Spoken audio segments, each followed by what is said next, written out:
नमस्कार दोस्तों, स्वागत है आपके स्टडी फॉर सिविल सर्विसेज में। ये करंट अफेयर का पापा वीडियो है। ये कंप्लीट नेशनल, कंप्लीट इंटरनेशनल, जितना एग्जाम के लिए जरूरी है वो सारी चीजें इसमें करवाई गई हैं। 18 इसमें जो सेक्शन या टॉपिक वाइज भी करंट अफेयर इंक्लूडेड है, वन लाइनर भी है और प्लस मोस्ट एक्सपेक्टेड क्वेश्चंस भी हैं।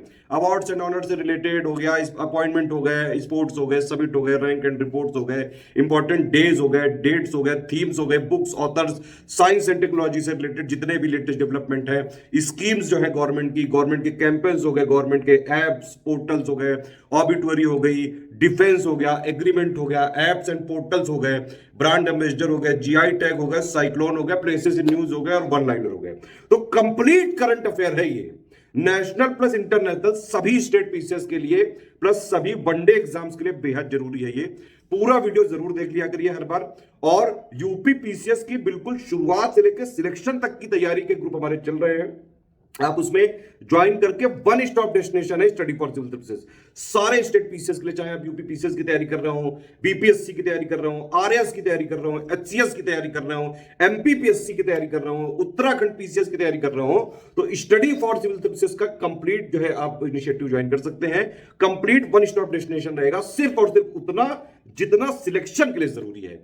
स्टडी फॉर सिविल सर्विसेज का जेन्युइन और ऑथेंटिक कंटेंट सिर्फ 3 नंबर है हमारे, 8564880530, 7523864455 और 9696066089। सिर्फ इन तीनों नंबर पे कॉल या व्हाट्सएप करके हमारे लेटेस्ट पेड ग्रुप में आके ही स्टडी फॉर सिविल सर्विसेज का ऑथेंटिक और जेन्युइन करंट अफेयर आपको मिल सकता है। करंट अफेयर के लिए बहुत मेहनत करते हैं, डेली डेटा कलेक्शन करते हैं, उसके बाद जाके जो है मंथली जब ये कंपाइलेशन हो रहा होता है तो 8 स्टेज से जाके प्रूफ रीडिंग से लेके ट्रांसलेशन से लेके जो है पूरा एक एक न्यूज, जो भी चीजें एग्जाम ओरिएंटेड हो, सब कुछ इसमें दिया जाता है। स्टडी फॉर सिविल सर्विसेज का करंट अफेयर हाईली रिकमेंडेड होता है किसी भी वनडे एग्जाम के लिए, किसी भी स्टेट पीसीएस एग्जाम के लिए, इवन यूपीएससी के लिए, जो उसमें फैक्चुअल करंट अफेयर आता है। वीडियो को पूरा जरूर देख लीजिएगा। तो इस वाले वीडियो से ओवरऑल या टोटल करंट अफेयर आपका कवर हो जाएगा। बाकी UP special, Bihar special, MP special, Rajasthan special, Uttarakhand special और सारे स्टेट पीसीएस का आपको स्टडी फॉर सिविल सर्विसेज के यूट्यूब चैनल में मिलता रहेगा। तुरंत सब्सक्राइब कर लीजिए। पिछले 1 महीने का पूरा करंट अफेयर का पूरा कच्चा चिट्ठा, सब कुछ कॉम्प्रिहेंसिव एनालिसिस एक ही जगह यही मिलेगी आपको। स्टडी फॉर सिविल सर्विसेज के मंथली करंट अफेयर्स के वीडियो में आप सारे व्यूअर्स का बहुत बहुत स्वागत है। एक बार फिर से सेक्शनल प्लस एमसीक्यू हम लोग डिस्कस करेंगे जुलाई 2024 के pre special monthly current affair में। आप इन सभी एग्जाम्स में सारे के सारे क्वेश्चन सही कर सकते हैं ऑब्जेक्टिव एग्जाम में। In study for civil services के मंथली करंट अफेयर्स के वीडियो को देखने के बाद अगर आप किसी भी पेड ग्रुप को ज्वाइन करना चाहते हैं जो टेलीग्राम पर चल रहे हैं, तो इन गिवन नंबर्स पर व्हाट्सएप मैसेज करके अधिक जानकारी प्राप्त कर सकते हैं। एग्रीमेंट सेक्शन पे आ जाएंगे हम लोग। एग्रीमेंट सेक्शन में देखेंगे भारत और ताइवान के मध्य जो समझौता हुआ है, जैविक उत्पादों के लिए भारत और ताइवान के बीच समझौता हुआ है। अब आप कहेंगे कि क्या छोटे से छोटे समझौते भी हमको स्टडी करने पड़ेंगे, क्योंकि हर मंथ कुछ ना कुछ 10-15 समझौते होते रहते हैं विभिन्न देशों के साथ। तो ऐसा नहीं है। जैविक उत्पादों पर पहला द्विपक्षीय समझौता भारत ने किया है किसी देश के साथ, तो ऑर्गेनिक प्रोडक्ट्स को लेकर पहला यहाँ पर बायलैटरल एग्रीमेंट किया गया है। तो किसके साथ किया है? ताइवान के साथ। तो ये ध्यान रखिएगा, बस इतना ही इसमें काफ़ी है। राष्ट्रीय सूचना विज्ञान केंद्र यानी एनआईसी, नेशनल इंफॉर्मेटिक्स सेंटर और मसाला बोर्ड के बीच समझौता हुआ है। मसाला बोर्ड ने यहाँ पर तय किया है कि बड़ी इलायची यानी जो बिग कार्डमम होता है, उसमें जो रोग हो जाते हैं उनका पता लगाने के लिए एआई का प्रयोग किया जाएगा। एआई का प्रयोग करने में हेल्प कौन करेगा? एनआईसी हेल्प करेगा। तो ये 2 पक्षों के बीच समझौता होता है, एनआईसी और मसाला बोर्ड। मसाला बोर्ड वाणिज्य और उद्योग मंत्रालय भारत सरकार के अंतर्गत आता है। एनआईसी और मसाला बोर्ड के बीच समझौता हुआ है कि बड़ी इलायची के रोगों का पता लगाया जाएगा एआई के द्वारा। एआई आधारित समाधान विकसित करने और ई गवर्नेंस अनुप्रयोगों के साथ एकीकृत करने के लिए एनआईसी कोलकाता में आर्टिफिशियल इंटेलिजेंस का उत्कृष्टता केंद्र बनाया गया है। कहाँ पे? एनआईसी कोलकाता में। 22 जुलाई 2024 को नीति आयोग के अटल इनोवेशन मिशन और वैश्विक बौद्धिक संपदा संगठन यानी कि वीपो के बीच समझौता हुआ है। Letter of intent to jointly develop programmes to promote innovation and intellectual property in global south. Global south में इनोवेशन और इंटेलेक्चुअल प्रॉपर्टी प्रमोट करने के लिए अटल इनोवेशन मिशन और वीपो के बीच पर समझौता हुआ है। भारत द्वारा राष्ट्रीय अधिकार से परे जैव विविधता समझौते पर हस्ताक्षर किए गए हैं। राष्ट्रीय अधिकार से परे जैव विविधता जो सम्मेलन है, ये अंतर सरकारी सम्मेलन, इसका आयोजन हुआ था 19 जून 2023 में। संयुक्त राष्ट्र ने इसको करवाया था। तो प्रधानमंत्री नरेंद्र मोदी की अध्यक्षता वाले मंत्रिमंडल ने क्षेत्राधिकार से परे जैव विविधता समझौते पर भारत द्वारा हस्ताक्षर करने की मंजूरी अब दे दी है 1 वर्ष बाद। बायोडाइवर्सिटी बियॉन्ड नेशनल जुरिडिक्शन को इम्प्लीमेंट कौन करेगा भारत में? मिनिस्ट्री ऑफ अर्थ साइंसेस करेगी, मिनिस्ट्री ऑफ अर्थ साइंसेस।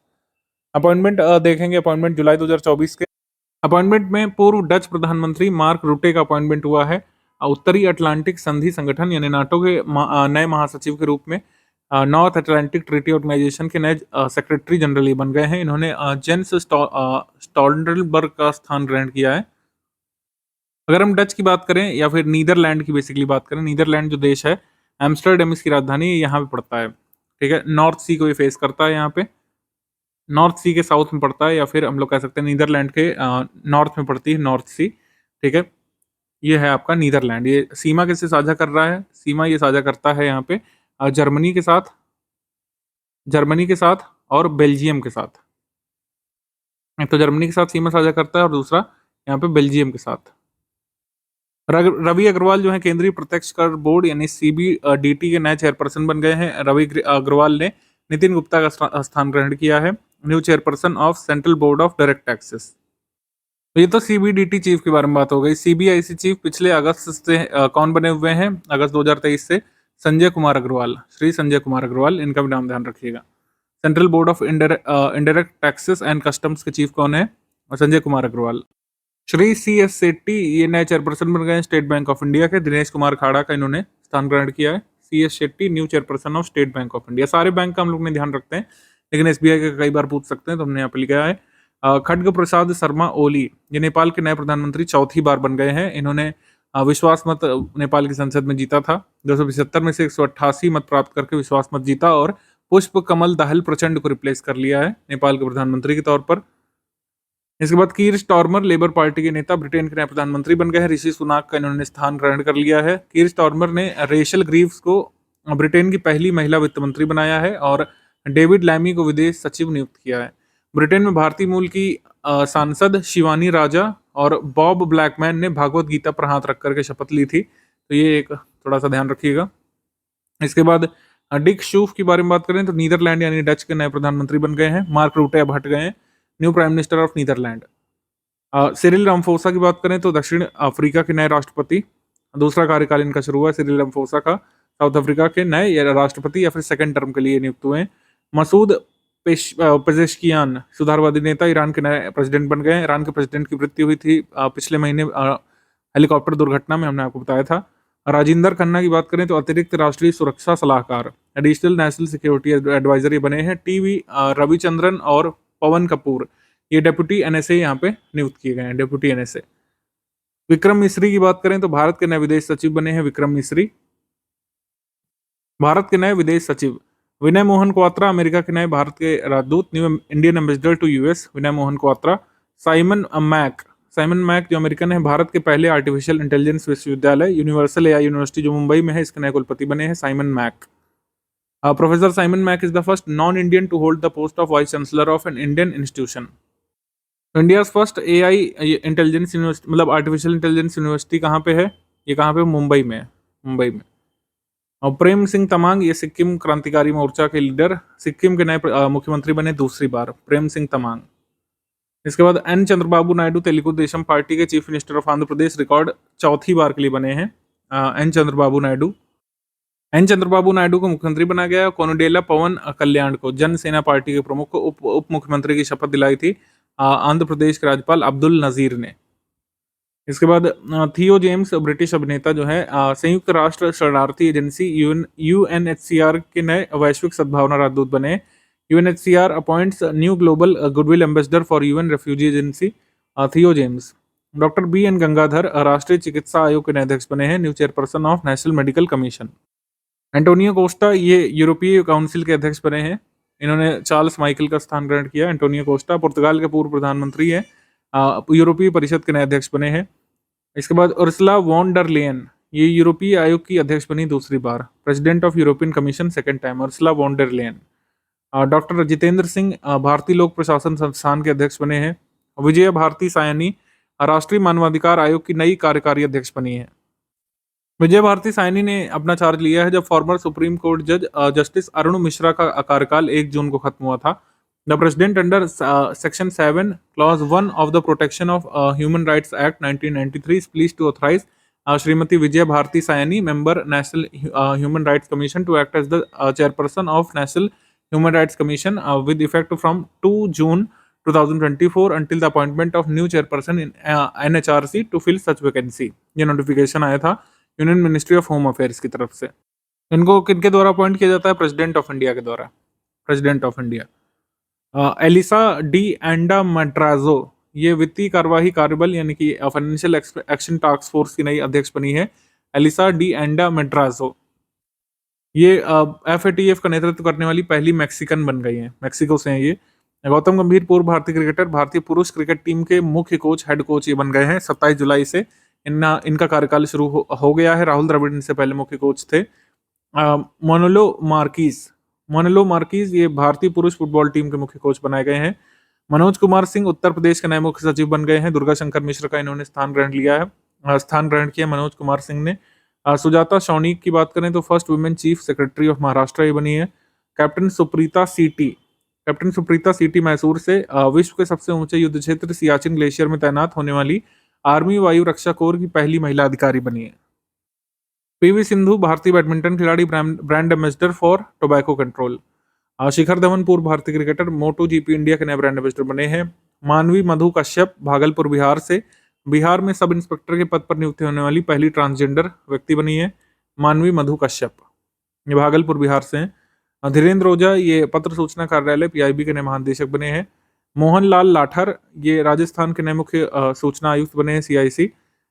वैसे तो राजस्थान के लिए जरूरी है, आप चाहें तो इसे स्किप कर सकते हैं। संघ लोक सेवा आयोग के अध्यक्ष जो थे मनोज सोनी ने इस्तीफा दे दिया है, और जब तक मैं वीडियो रिकॉर्ड कर रहा हूँ नई सूचना आई है कि प्रीति सूदन जो है ये संघ लोक सेवा आयोग की अध्यक्ष बनेगी, जो इस समय मेंबर भी है UPSC की। ये संघ लोक सेवा आयोग को हेड करेंगी Preeti Sudan. New UPSC chairperson Preeti Sudan.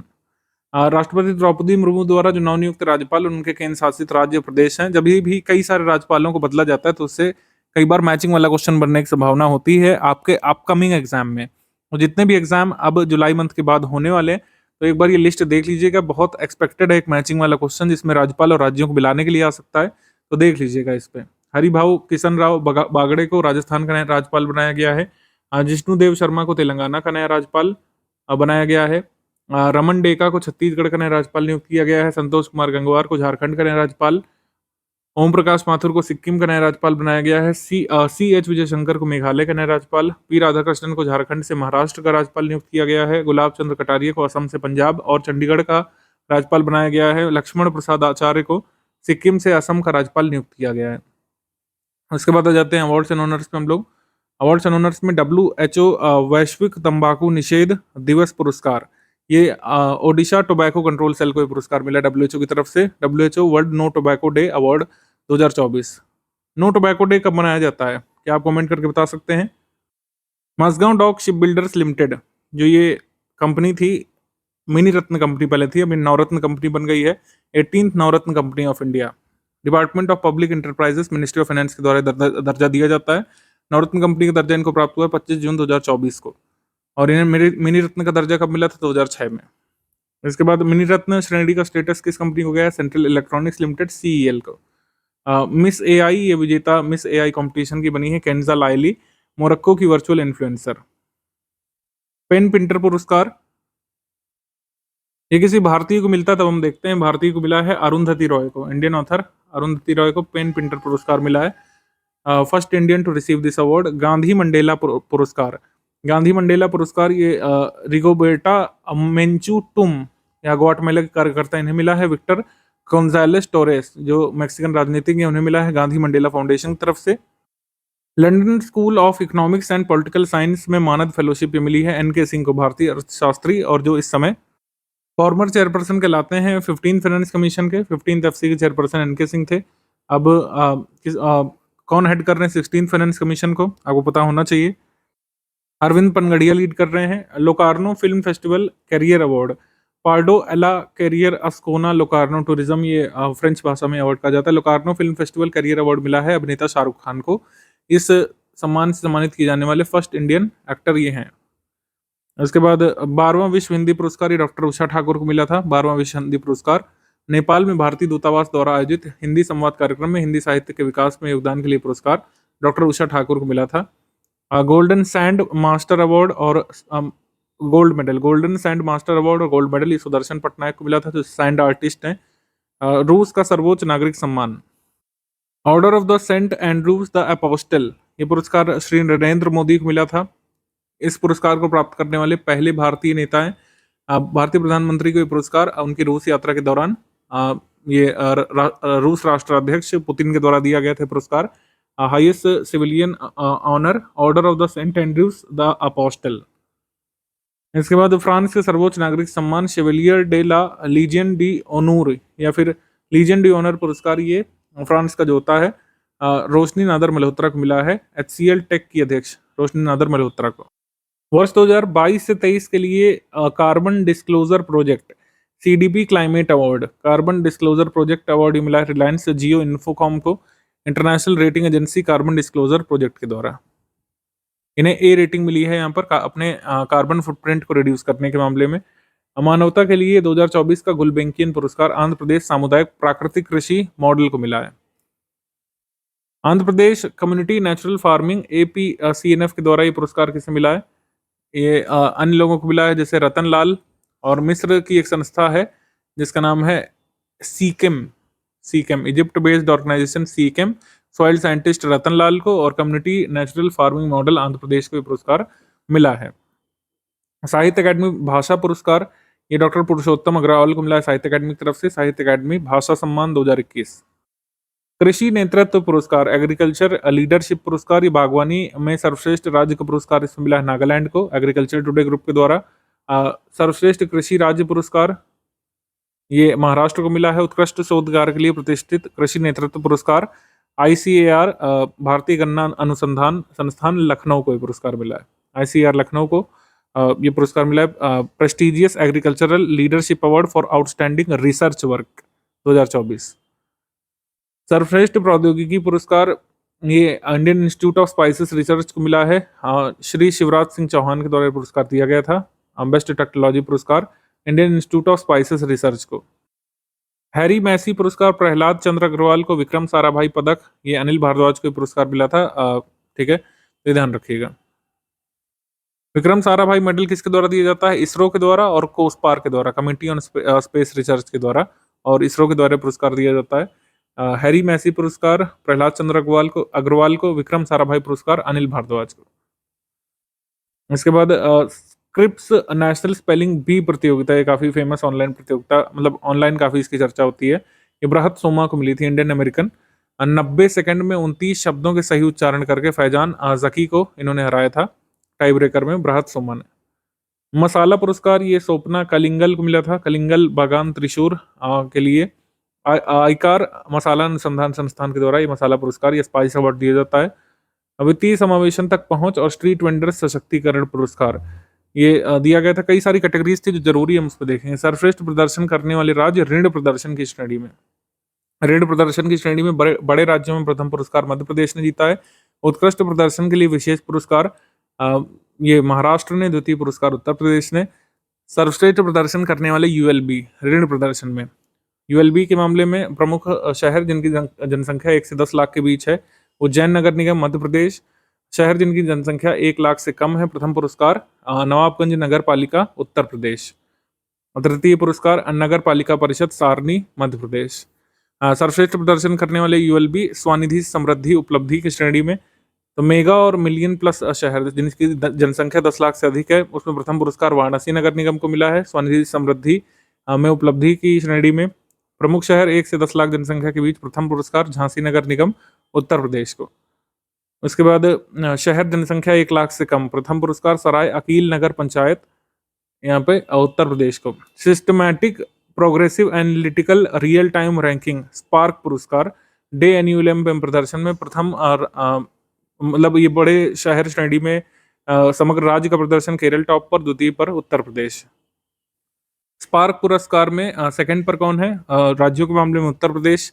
समग्र राज्य प्रदर्शन पूर्वोत्तर पहाड़ी राज्य श्रेणी में प्रथम हिमाचल प्रदेश, द्वितीय स्थान पर त्रिपुरा। उत्कृष्ट प्रौद्योगिकी नवाचार श्रेणी में प्रथम पुरस्कार मध्य प्रदेश को। सर्वश्रेष्ठ सामाजिक अवसंरचना श्रेणी में मध्य प्रदेश 56 दुकान को।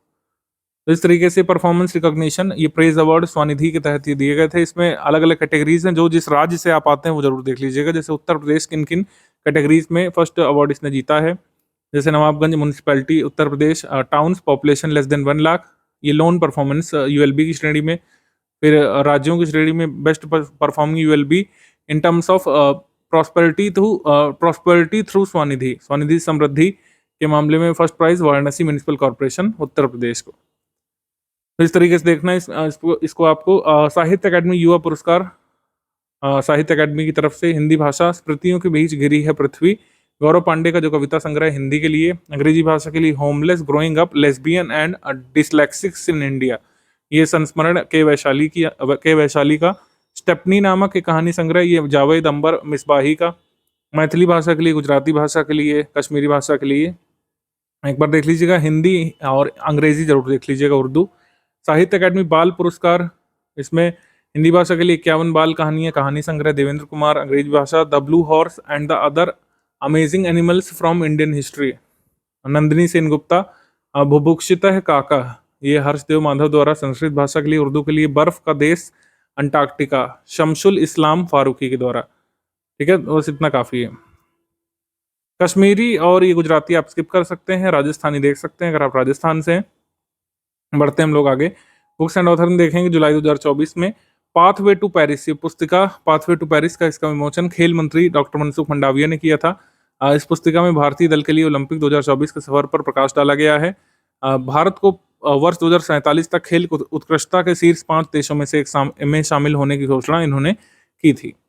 इसके बाद gateway to the sea, historic parts and docks of Mumbai region, ये प्रकाशन विभाग भारत सरकार द्वारा प्रकाशित किया गया है। मैरीटाइम मुंबई म्यूजियम सोसाइटी द्वारा संकलित किया गया है। इसके बाद Manoj Bajpayee the definitive biography, ये पीयूष पांडे ने लिखी है किताब मनोज बाजपेयी पर। Venkaiah Naidu life in service, Shri S Nagesh Kumar, ठीक है, इन्होंने किताब लिखी है। वेंकैया नायडू जो हमारे पूर्व उपराष्ट्रपति थे, उनके ऊपर प्राइम मिनिस्टर नरेंद्र मोदी जी ने किताब रिलीज की थी। Venkaiah Naidu life in service, Shri S Nagesh Kumar.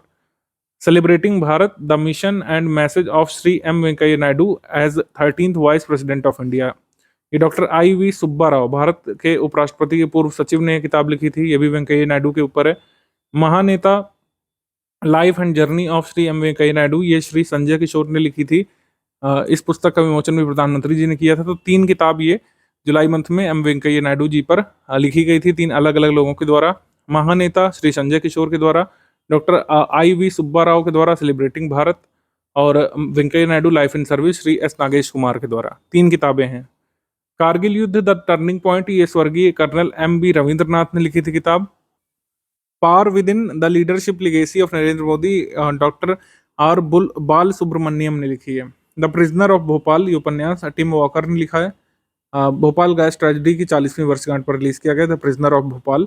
Jamshed ji Tata powerful learnings for corporate success, ये आर गोपाल कृष्णन और हरीश भट्ट ने किताब लिखी है जमशेद जी टाटा पर। तो इतनी किताबें जरूरी हो सकती हैं। ये जो है ये पहली 2 किताबें, पाथवे टू पेरिस, इसका कोई ऑथर नहीं, इसको चाहे तो आप अब स्किप कर सकते हैं। बस इस बुकलेट का नाम जरूरी था, पाथवे टू पेरिस। और ये गेटवे टू द सी, इसको भी आप चाहें तो स्किप कर सकते हैं। इंपॉर्टेंट डेट्स थीम देख लेते हैं। राष्ट्रीय बीमा जागरूकता दिवस, नेशनल इंश्योरेंस अवेयरनेस डे 28 जून को होता है। राष्ट्रीय सांख्यिकी दिवस, ये 29 जून को होता है, पहली बार 2007 में मनाया गया था। अंतर्राष्ट्रीय क्षुद्र ग्रह दिवस, इंटरनेशनल एस्ट्रॉइड डे, ये 30 जून को होता है। 7वां वस्तु एवं सेवा कर दिवस, 1 जुलाई को हर साल जीएसटी दिवस मनाते हैं, पहली बार ये 1 जुलाई 2018 को मनाया गया था। GST act was passed in 1 जुलाई 2017। इसके बाद राष्ट्रीय चिकित्सक दिवस, नेशनल डॉक्टर्स डे 1 जुलाई को मनाया जाता है। डॉक्टर विधान चंद्र रॉय के सम्मान में मनाया जाता है, स्वास्थ्य क्षेत्र में उनके योगदान को श्रद्धांजलि देने के लिए। हीलिंग हैंड्स केयरिंग हार्ट्स इस बार थीम थी। और 46वां चार्टर्ड अकाउंटेंट्स डे, सीए दिवस, 1 जुलाई को हम लोग मनाते हैं। नेशनल पोस्टल वर्कर डे, ये 1 जुलाई को मनाते हैं। नेशनल पोस्टल वर्कर्स डे, ज़्यादा कोई इसमें थीम वगैरह नहीं जरूरी है, ये आप हटा सकते हैं। नेशनल पोस्टल वर्कर्स डे 1 जुलाई को, और चार्टर्ड अकाउंटेंट्स डे 1 जुलाई को, और डॉक्टर्स डे, तो डॉक्टर, चार्टर्ड अकाउंटेंट और डाक कर्मचारी 1 जुलाई ऐसे करके याद रख सकते हैं आप। इसके बाद वन महोत्सव सप्ताह, ये 1 से 7 जुलाई को बनाया गया था। उत्तर प्रदेश के वन, पर्यावरण और जलवायु परिवर्तन राज्य मंत्री के.पी. मलिक ने 1 जुलाई 2024 को कोकरेल रेंज में हरिशंकरी यानी कि बरगद, पीपल और पाकर के पौधे रोपकर सप्ताह भर चलने वाले वन महोत्सव की शुरुआत की थी। एक पौधा माँ के नाम थीम थी। देश भर में और उत्तर प्रदेश में भी यही थीम रखी गई थी वन महोत्सव की। विश्व यूएफओ दिवस ये 2 जुलाई को मनाया जाता है। अंतर्राष्ट्रीय प्लास्टिक बैग फ्री डे 3 जुलाई को। वर्ल्ड ज़ूनोसिस डे 6 जुलाई को। 102 नंबर का इंटरनेशनल डे ऑफ कोऑपरेटिव्स ये 6 जुलाई को। ये प्रत्येक वर्ष जुलाई के पहले शनिवार को मनाया जाता है, कोई फिक्स डे नहीं है। तो 102 नंबर का ये इंटरनेशनल कोऑपरेटिव्स डे मनाया गया था 6 जुलाई को।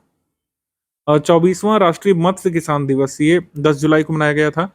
ये मनाया जाता है के एच अली कोहनी और एच एल चौधरी की मेमोरी पर, मतलब उनकी याद में मनाया जाता है। फिशरीज समर्स मीट 2024 इसका आयोजन हुआ था मदुरई में, तमिलनाडु में 12 जुलाई 2024 को, under the chairmanship of union minister Shri Rajiv Ranjan Singh. National fish farmers day कब मनाते हैं हम लोग? 10 जुलाई को, 10 जुलाई। इसके बाद विश्व जनसंख्या दिवस 11 जुलाई को होता है। 11 जुलाई 1989 को यूनाइटेड नेशंस ने पहली बार विश्व जनसंख्या दिवस मनाया था, जो 11 जुलाई 1987 को वैश्विक आबादी के 5 अरब पहुंचने के महत्व से प्रेरित थी। वर्ल्डोमीटर के अनुसार 11 जुलाई 2024 तक वैश्विक जनसंख्या कितनी है? इतनी है। ठीक है, ये है वैश्विक जनसंख्या 11 जुलाई 2024 तक। To leave no one behind, count everyone इस बार थीम थी। इंटरनेशनल मलाला डे ये 12 जुलाई को मनाया जाता है, जनसंख्या दिवस के अगले दिन। वर्ल्ड पेपर बैग डे ये 12 जुलाई को मनाया जाता है, sustainable choices for green future. 43वां नाबार्ड दिवस, नाबार्ड की स्थापना जो है 1982 में 12 जुलाई को हुई थी। तो नाबार्ड दिवस, नाबार्ड फाउंडेशन डे। रेत और धूल के तूफानों से निपटने का अंतर्राष्ट्रीय दिवस ये 2023 में पहली बार बनाया गया था, 12 जुलाई को ही बनाते हैं ये। विश्व युवा कौशल दिवस, वर्ल्ड यूथ स्किल्स डे 15 जुलाई को, इस बार इसकी थीम थी youth skills for piece and development. Youth skills for piece and development ये 15 जुलाई को होता है। और वैश्विक अंतर्राष्ट्रीय न्याय दिवस ये 17 जुलाई को होता है। रोम संविधि को अपनाने की वर्षगांठ मनाने के लिए 17 जुलाई को मनाते हैं।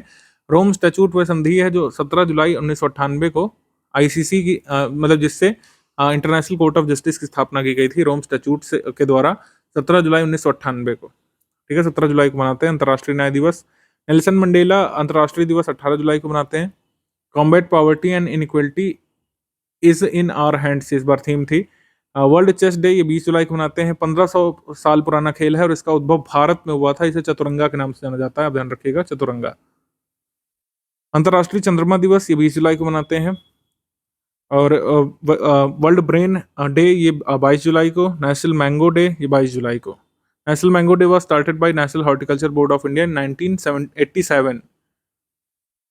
165वां आयकर दिवस ये 24 जुलाई को। भारत में पहली बार आयकर लगाया गया था 24 जुलाई 1860 को, जब उस समय वित्त मंत्री थे भारत के जेम्स विल्सन। इन्होंने आयकर को इंट्रोड्यूस किया था 24 जुलाई 1860 को भारत में सबसे पहले।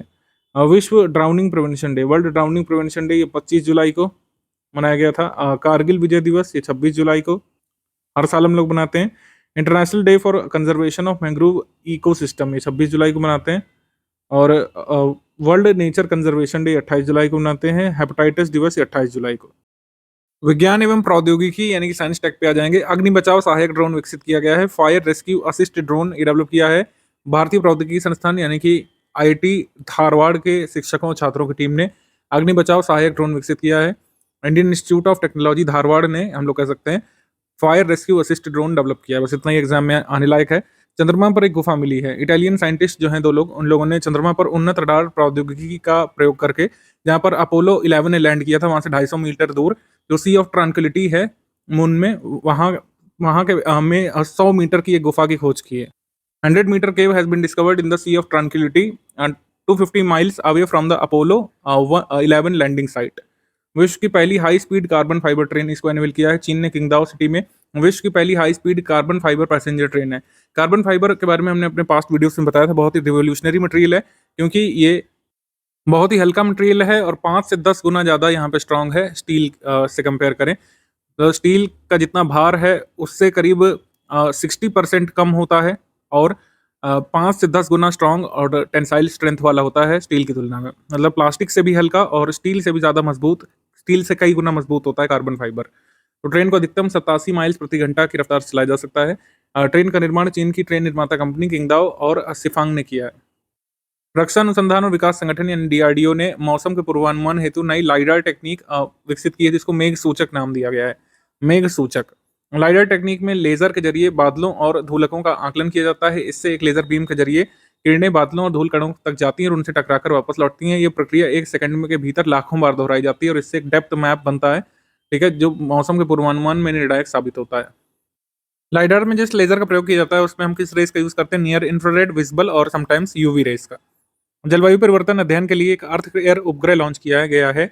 अर्थ केयर उपग्रह किसने लॉन्च किया? फाल्कन 9 रॉकेट से कैलिफोर्निया के वेडनबर्ग स्पेस फोर्स बेस द्वारा जलवायु परिवर्तन अध्ययन के लिए अर्थ केयर उपग्रह लॉन्च किया गया है। ये मिशन यूरोपीय अंतरिक्ष एजेंसी और जापान एरोस्पेस एक्सप्लोरेशन एजेंसी यानी जाक्सा के बीच एक समझौते के रूप में लॉन्च किया गया। तो earth care satellite European space agency और जापान की स्पेस एजेंसी द्वारा संयुक्त रूप से लॉन्च किया गया, जिसका नाम है अर्थ केयर। विश्व का पहला इमोशनल रोबोट गुआन गुआ नंबर 1 इसको लॉन्च किया गया। फुडान यूनिवर्सिटी जो चाइना की है, इसने विश्व का पहला इमोशनल रोबोट लॉन्च किया है। ये इमोशन व्यक्त कर सकता है। कौन कौन सी इमोशन व्यक्त करने के लिए इसको डिजाइन किया गया है? खुशी, गुस्सा, दुख और आनंद।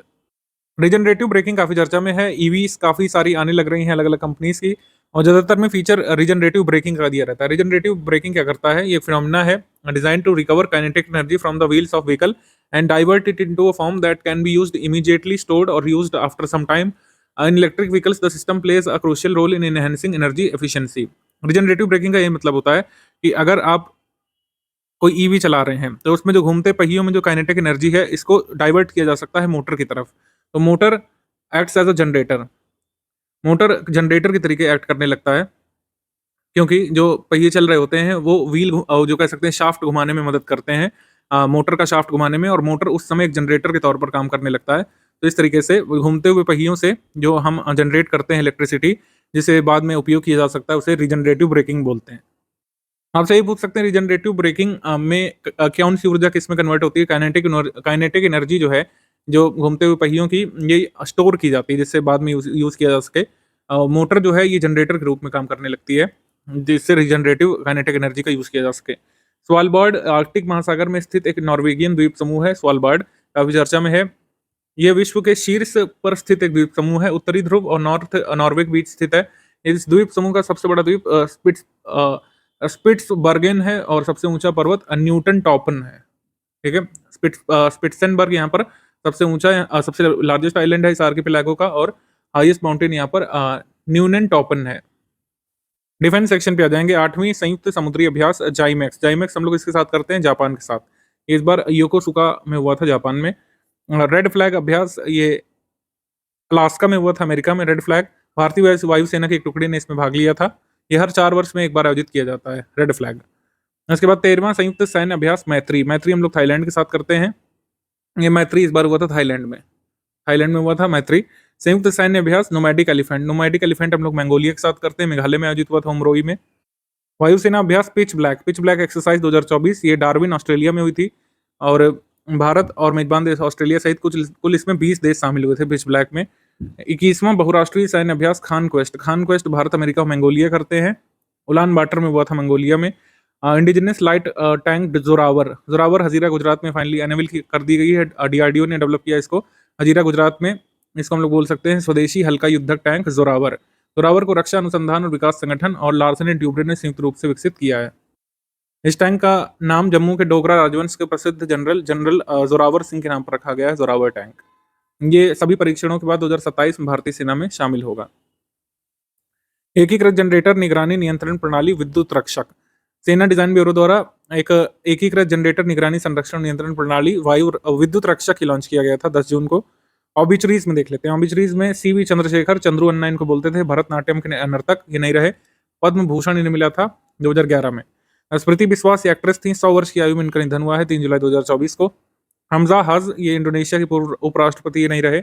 फ्रांसिस डी ब्रिटो ये वरिष्ठ मराठी लेखक, बाइबल का मराठी में अनुवाद करने का श्रेय इनको जाता है। इनका निधन हुआ 81 वर्ष की आयु में 25 जुलाई को। स्कीम्स कैंपेन जुलाई मंथ की देख लेते हैं हम लोग। स्कीम्स कैंपेन इनिशिएटिव देख लेते हैं। भूमिगत कोयला गैसीकरण के लिए भारत की पहली परियोजना, first ever pilot project for underground coal gasification, ये कोयला मंत्रालय द्वारा शुरू किया गया था। झारखंड के जामताड़ा जिले के कास्ता कोल ब्लॉक में भूमिगत कोयला गैसिफिकेशन या गैसीकरण के लिए एक अभिनव पायलट प्रोजेक्ट शुरू किया गया है। इसके लिए मूल स्थान पर कोयला गैसीकरण का उपयोग करके इसे methane, hydrogen, carbon monoxide carbon dioxide जैसी मूल्यवान गैसों में परिवर्तित करना है। मतलब ऑन साइट कोल गैसिफिकेशन का ये भारत का पहला प्रोजेक्ट है। ये कहाँ पे जो है लॉन्च किया गया है, कहाँ पे शुरू किया गया है? Kasta coal block, Jamtara district, Jharkhand में। वैसे ही आपसे पूछेंगे। वन साइंटिस्ट वन प्रोडक्ट योजना आईकार ने शुरू की है, Indian council of agricultural research ने। इसमें योजना 5 साल तक रहेगी। एक वैज्ञानिक एक प्रोडक्ट, जैसा कि नाम है, तो इसमें एक वैज्ञानिक एक प्रोडक्ट पर मतलब एक एग्रीकल्चरल प्रोडक्ट पर शोध करेगा और उसके कह सकते हैं उन्नत प्रजाति विकसित करने में या उसके लिए कुछ अच्छी चीजें बनाने में काम करेंगे। आईकार का स्थापना दिवस कब मनाया जाता है? 16 जुलाई को। 96वां स्थापना दिवस मनाया गया था 16 जुलाई को। तो इसमें 56 फसलों की 323 किस्मों को लॉन्च किया गया था आईकार के स्थापना दिवस पर। ठीक है। इसके बाद राष्ट्रीय स्टॉप डायरिया अभियान। राष्ट्रीय स्टॉप डायरिया अभियान 2024 ये स्वास्थ्य एवं परिवार कल्याण मंत्रालय ने शुरू किया था।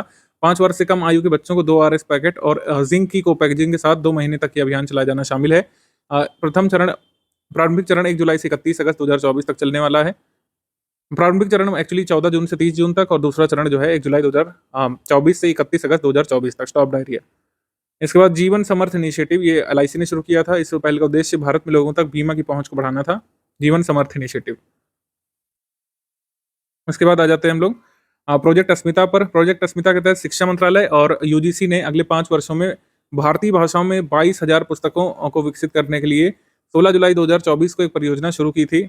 इसी के साथ 2 अन्य महत्वपूर्ण पहल शुरू किए गए थे, बहुभाषा शब्दकोश और रियल टाइम ट्रांसलेशन आर्किटेक्चर। 5 वर्षों के भीतर 22 भाषाओं में शेड्यूल्ड लैंग्वेजेस में 1000 पुस्तक तैयार करने का लक्ष्य यहाँ पे रखा गया है।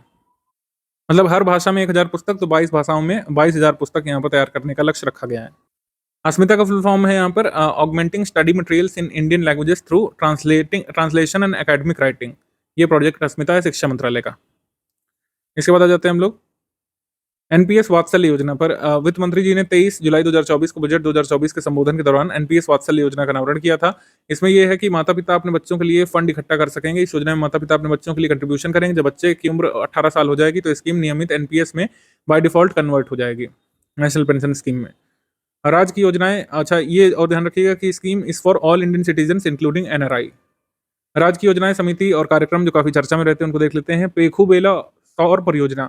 पेखूबेला सौर प्रोजेक्ट जो है ये कहाँ पे लगने वाला है? हिमाचल प्रदेश में। हिमाचल प्रदेश के ऊना जिले के पेखूबेला में HPCL के द्वारा, HPPCL यानी कि Himachal Pradesh power corporation Limited के द्वारा 32 मेगावाट का पेखूबेला सौर ऊर्जा परियोजना लगाई जाएगी। इसके बाद श्रमिक बसेरा योजना, ये गुजरात सरकार ने शुरू किया था। श्रमिक बसेरा योजना 4 नगरों में, अहमदाबाद, गांधीनगर, वडोदरा, राजकोट में 17 आवासीय संरचनाओं का विकास किया जाएगा, जिसमें लोग जो है 5 रुपए पर डे के हिसाब से वर्कर वहां पर जाकर के ठहर सकेंगे, कंस्ट्रक्शन वर्कर्स। माता टीला, जामनी और अर्जुन सागर बांधों पर तैरने वाली सौर परियोजना लगाए जाने की घोषणा उत्तर प्रदेश सरकार ने की थी। माता टीला, जामनी बांध पर और अर्जुन सागर बांध पर। पेड़ लगाओ पेड़ बचाओ जन अभियान उत्तर प्रदेश सरकार ने शुरू किया था और लखनऊ के कुकरेल नदी के तट पर पौधारोपण करके इसकी शुरुआत की थी योगी आदित्यनाथ जी ने। कितने पौधे लगाए गए थे? 20 जुलाई 2024 को कितने पौधे लगा दिए गए थे? 36.51 करोड़ पौधे यहाँ पे रोप दिए गए थे। सर्वाधिक पौधों का रोपण कहां पर हुआ था? सोनभद्र जिले में 1 करोड़ 53 लाख पौधे लगाए गए थे। विभागों में सबसे ज्यादा पौधे ग्राम विकास विभाग ने लगाए थे। ठीक है, फिर वन्य जीव विभाग ने दूसरे नंबर पर सबसे ज्यादा पौधे लगाए थे। पेड़ लगाओ पेड़ बचाओ अभियान। तो टोटल कितने पौधे लगाए गए? 36.51 करोड़। इसके अलावा मित्र वन स्टैब्लिश किए गए थे पूरे स्टेट में, खासकर उत्तर प्रदेश जिन राज्यों सीमा साझा करता है वहां पर मित्र वन लगाए गए थे। शक्ति वन और युवा वन भी यहाँ पे शुरू किया गया इनिशिएटिव। ए हेल्प योजना जो है accredited agent for health and extension of livestock production. तो ए हेल्प ये राजस्थान गवर्नमेंट इसमें शामिल हो गई है। एनिमल हस्बेंड्री एंड डेयरिंग मंत्रालय की योजना जो है ए हेल्प स्कीम में शामिल होने वाला नॉर्थ इंडिया का दूसरा प्रदेश बन गया है राजस्थान। उत्तर भारत में इस योजना को लागू करने वाला दूसरा प्रदेश बन गया है और वर्तमान में ए हेल्प योजना 11 राज्यों में संचालित की जा रही है। मुख्यमंत्री किसान सम्मान निधि योजना ये शुरू की है राजस्थान के मुख्यमंत्री ने। इसके तहत क्या होगा? प्रत्येक वर्ष 3 किस्तों में 2,000 रुपये प्रदान किए जाएंगे। पहली किस्त मतलब 1,000 रुपये की, बाद में 500 रुपये की 2 किस्तें दी जाएंगी। प्रत्येक वर्ष 3 किस्तों में 2,000 रुपये जो प्रधानमंत्री किसान सम्मान निधि के एडिशनल ये दिया जाएगा। मुख्यमंत्री माझी लड़की बहिनी योजना ये शुरू की गई थी। महाराष्ट्र के उप मुख्यमंत्री जीत पवार ने अनाउंस किया था मुख्यमंत्री माझी लड़की बहिनी योजना, मराठी में इसको इस तरीके से लिखा जाता है। इसमें क्या है? जुलाई 2024 से 1500 रुपये मासिक भत्ता यहाँ पर गरीब वर्ग की महिलाओं को, महाराष्ट्र की महिलाओं को दिया जाएगा जिनकी आयु 21 से 60 वर्ष की होगी। इसके अलावा लाड़का भाऊ योजना ये महाराष्ट्र के मुख्यमंत्री एकनाथ शिंदे ने अनाउंस किया था। लड़का भाऊ योजना 18 से 35 साल की उम्र के बेरोजगार पुरुष युवाओं को इसमें लाभ दिया जाएगा। प्रशिक्षण वजीफा योजना है ये। नौकरी चाहने वालों को 12वीं पास नौकरी 12वीं पास जो है नौकरी चाहने वालों को, और जो किसी भी एजुकेशनल इंस्टीट्यूशन में पढ़ाई नहीं कर रहे हैं उनको 6,000 रुपये, डिप्लोमा धारकों को 8,000 रुपये और स्नातक डिग्री धारकों को 10,000 रुपये यहाँ पे प्रति माह मिलेंगे। ध्यान रखिएगा ये पूरे साल भर का नहीं, मतलब प्रति माह जो है 10,000 रुपये तक मिल सकते हैं। 12वीं पास को 6,000, डिप्लोमा धारक को 8,000 और स्नातक की डिग्री वालों को 10,000 रुपये प्रति माह यहाँ पर महाराष्ट्र सरकार के द्वारा मिलेंगे। ठीक है। इसके बाद राजीव गांधी सिविल अभय हस्तम योजना, ये तेलंगाना सरकार ने शुरू किया था। इस योजना के तहत तेलंगाना राज्य से कोई भी उम्मीदवार यदि यूपीएससी की प्रारंभिक परीक्षा उत्तीर्ण करके मुख्य परीक्षा के लिए एलिजिबल होता है तो उसे मुख्य परीक्षा की तैयारी के लिए 1 लाख रुपए यहाँ पे प्रदान किए जाएंगे। लेकिन अनुसूचित जाति, अनुसूचित जनजाति, अन्य पिछड़ा वर्ग, महिला और आर्थिक रूप से कमजोर वर्ग यानी ईडब्ल्यूएस श्रेणी के उम्मीदवार को ही इस योजना का पात्र बनाया गया है और ऐसे परिवारों की वार्षिक आय 8 लाख रुपए से कम होनी चाहिए वार्षिक। ठीक है। मुख्यमंत्री नमक पोषण योजना उत्तराखंड सरकार ने शुरू की थी। इसके तहत अंत्योदय कार्ड धारक लाभार्थियों को प्रति माह 8 रुपए किलोग्राम की दर से आयोडीन युक्त नमक वितरित करेगी उत्तराखंड की सरकार। स्पोर्ट्स देख लेते हैं। स्पोर्ट्स में नवा आईसीसी पुरुष T20 विश्व कप इंडिया ने जीता था साउथ अफ्रीका को फाइनल में हरा करके। इसका आयोजन किया गया था 1 से 29 जून के बीच वेस्ट इंडीज अमेरिका में संयुक्त रूप से इसका आयोजन हुआ था। 20 टीमें इसमें शामिल हुई थी, 55 मैच खेले गए थे। किंगस्टन ओवल ब्रिजटाउन बारबाडोस में फाइनल मैच का आयोजन किया गया था। विजेता यहाँ पे भारत रहा था। 2007 में आखिरी बार भारत विजेता बना था, मतलब पहला जब आयोजन हुआ था T20 वर्ल्ड कप का तो पहला विजेता भारत था। उसके बाद इतने सालों तक कोई कप नहीं आया, तो भारत ने यहाँ पे जीता, दक्षिण अफ्रीका को 7 रन से हराया था। ठीक है।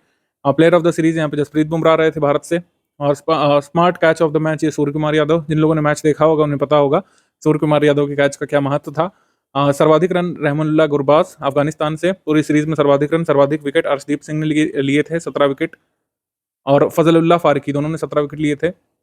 सर्वश्रेष्ठ व्यक्तिगत गेंदबाजी फजलुल्लाह फारूकी, एक मैच में कुल 5 विकेट इन्होंने लिए थे। सर्वश्रेष्ठ व्यक्तिगत बल्लेबाज निकोलस पूरन 98 रन बनाए थे एक मैच में। सर्वाधिक कैच एडन मार्करम ने लिए थे। T20 विश्व कप की समाप्ति के बाद 3 भारतीय क्रिकेट खिलाड़ियों यानी कि रोहित शर्मा, विराट कोहली और रविंद्र जडेजा ने संन्यास की घोषणा कर दी थी T20 अंतर्राष्ट्रीय क्रिकेट से। 2 बार T20 विश्व कप जीतने वाला तीसरा देश बन गया है भारत। किसके बाद? वेस्ट इंडीज और इंग्लैंड के बाद। इंग्लैंड, वेस्ट इंडीज ऐसे देश जो 2 बार जीत चुके हैं, और तीसरा बन गया है इंडिया। 2007 में जीता था इंडिया ने, 2024 में। अफगानिस्तान की टीम ने पहली बार सेमीफाइनल खेला था, दक्षिण अफ्रीका से हार गए थे। लॉकी फर्ग्यूसन ने T20 विश्व कप में 4 मेडल फेंकने वाले पहले खिलाड़ी बने। पापुआ न्यू गिनी के खिलाफ कारनामा किया था। T20 विश्व कप 2024 में ऑस्ट्रेलिया के गेंदबाज पेट कमिंस ने अफगानिस्तान एवं बांग्लादेश के खिलाफ हैट्रिक लेने के बाद T20 विश्व कप में 2 बार हैट्रिक लेने वाले गेंदबाज बनने का रिकॉर्ड बनाया था। ठीक है। तो बाकी सारी चीजें यहाँ पे हमने लिख दी हैं, तो इससे ज्यादा नहीं पूछा जाएगा T20 विश्व कप में, देख लीजिएगा, और जो भी पूछा जाना होगा इससे पूछ लिया जाएगा। इंग्लिश मीडियम में भी दिया हुआ है, आप चाहें तो स्क्रीनशॉट कर सकते हैं। महिला एशिया कप T20 2024, महिला एशिया कप T20 फॉर्मेट में 2024 में हुआ था। आयोजन स्थल श्रीलंका। विजेता इस बार श्रीलंका रहा था, भारत नहीं जीत पाया इसमें, भारत फाइनल में पहुंचा था। ये 9th एडिशन था। इसके बाद टेनिस देख लेते हैं। टेनिस ग्रैंड स्लैम प्रतियोगिता विंबलडन 2024, इसके विजेता रहे थे पुरुष एकल में कार्लोस अल्काराज गार्सिया। ये स्पेन से हैं, इनका चौथा ग्रैंड स्लैम था, दूसरी बार विंबलडन इन्होंने जीता। उपविजेता यहाँ पर नोवाक जोकोविच रहे थे। महिला एकल की बात करें तो बारबरा क्रेस्कोवा यहाँ पर महिला एकल की विजेता, और उपविजेता जैस्मिन पाओलिनी, इटली से हैं। तो कई बार उपविजेता का नाम पूछ लेते हैं। जैस्मिन पाओलिनी उपविजेता। फुटबॉल की बात करेंगे तो कोपा अमेरिका एक टूर्नामेंट होता है। अर्जेंटीना की फुटबॉल टीम ने कोलंबिया को 1-0 से हराकर के 16वीं बार कोपा अमेरिका जीता था अर्जेंटीना ने। विविध की बात करें तो ब्रिक्स स्पोर्ट्स गेम्स, इसका आयोजन हुआ था कहाँ पे? कजान में, रशिया में हुआ था।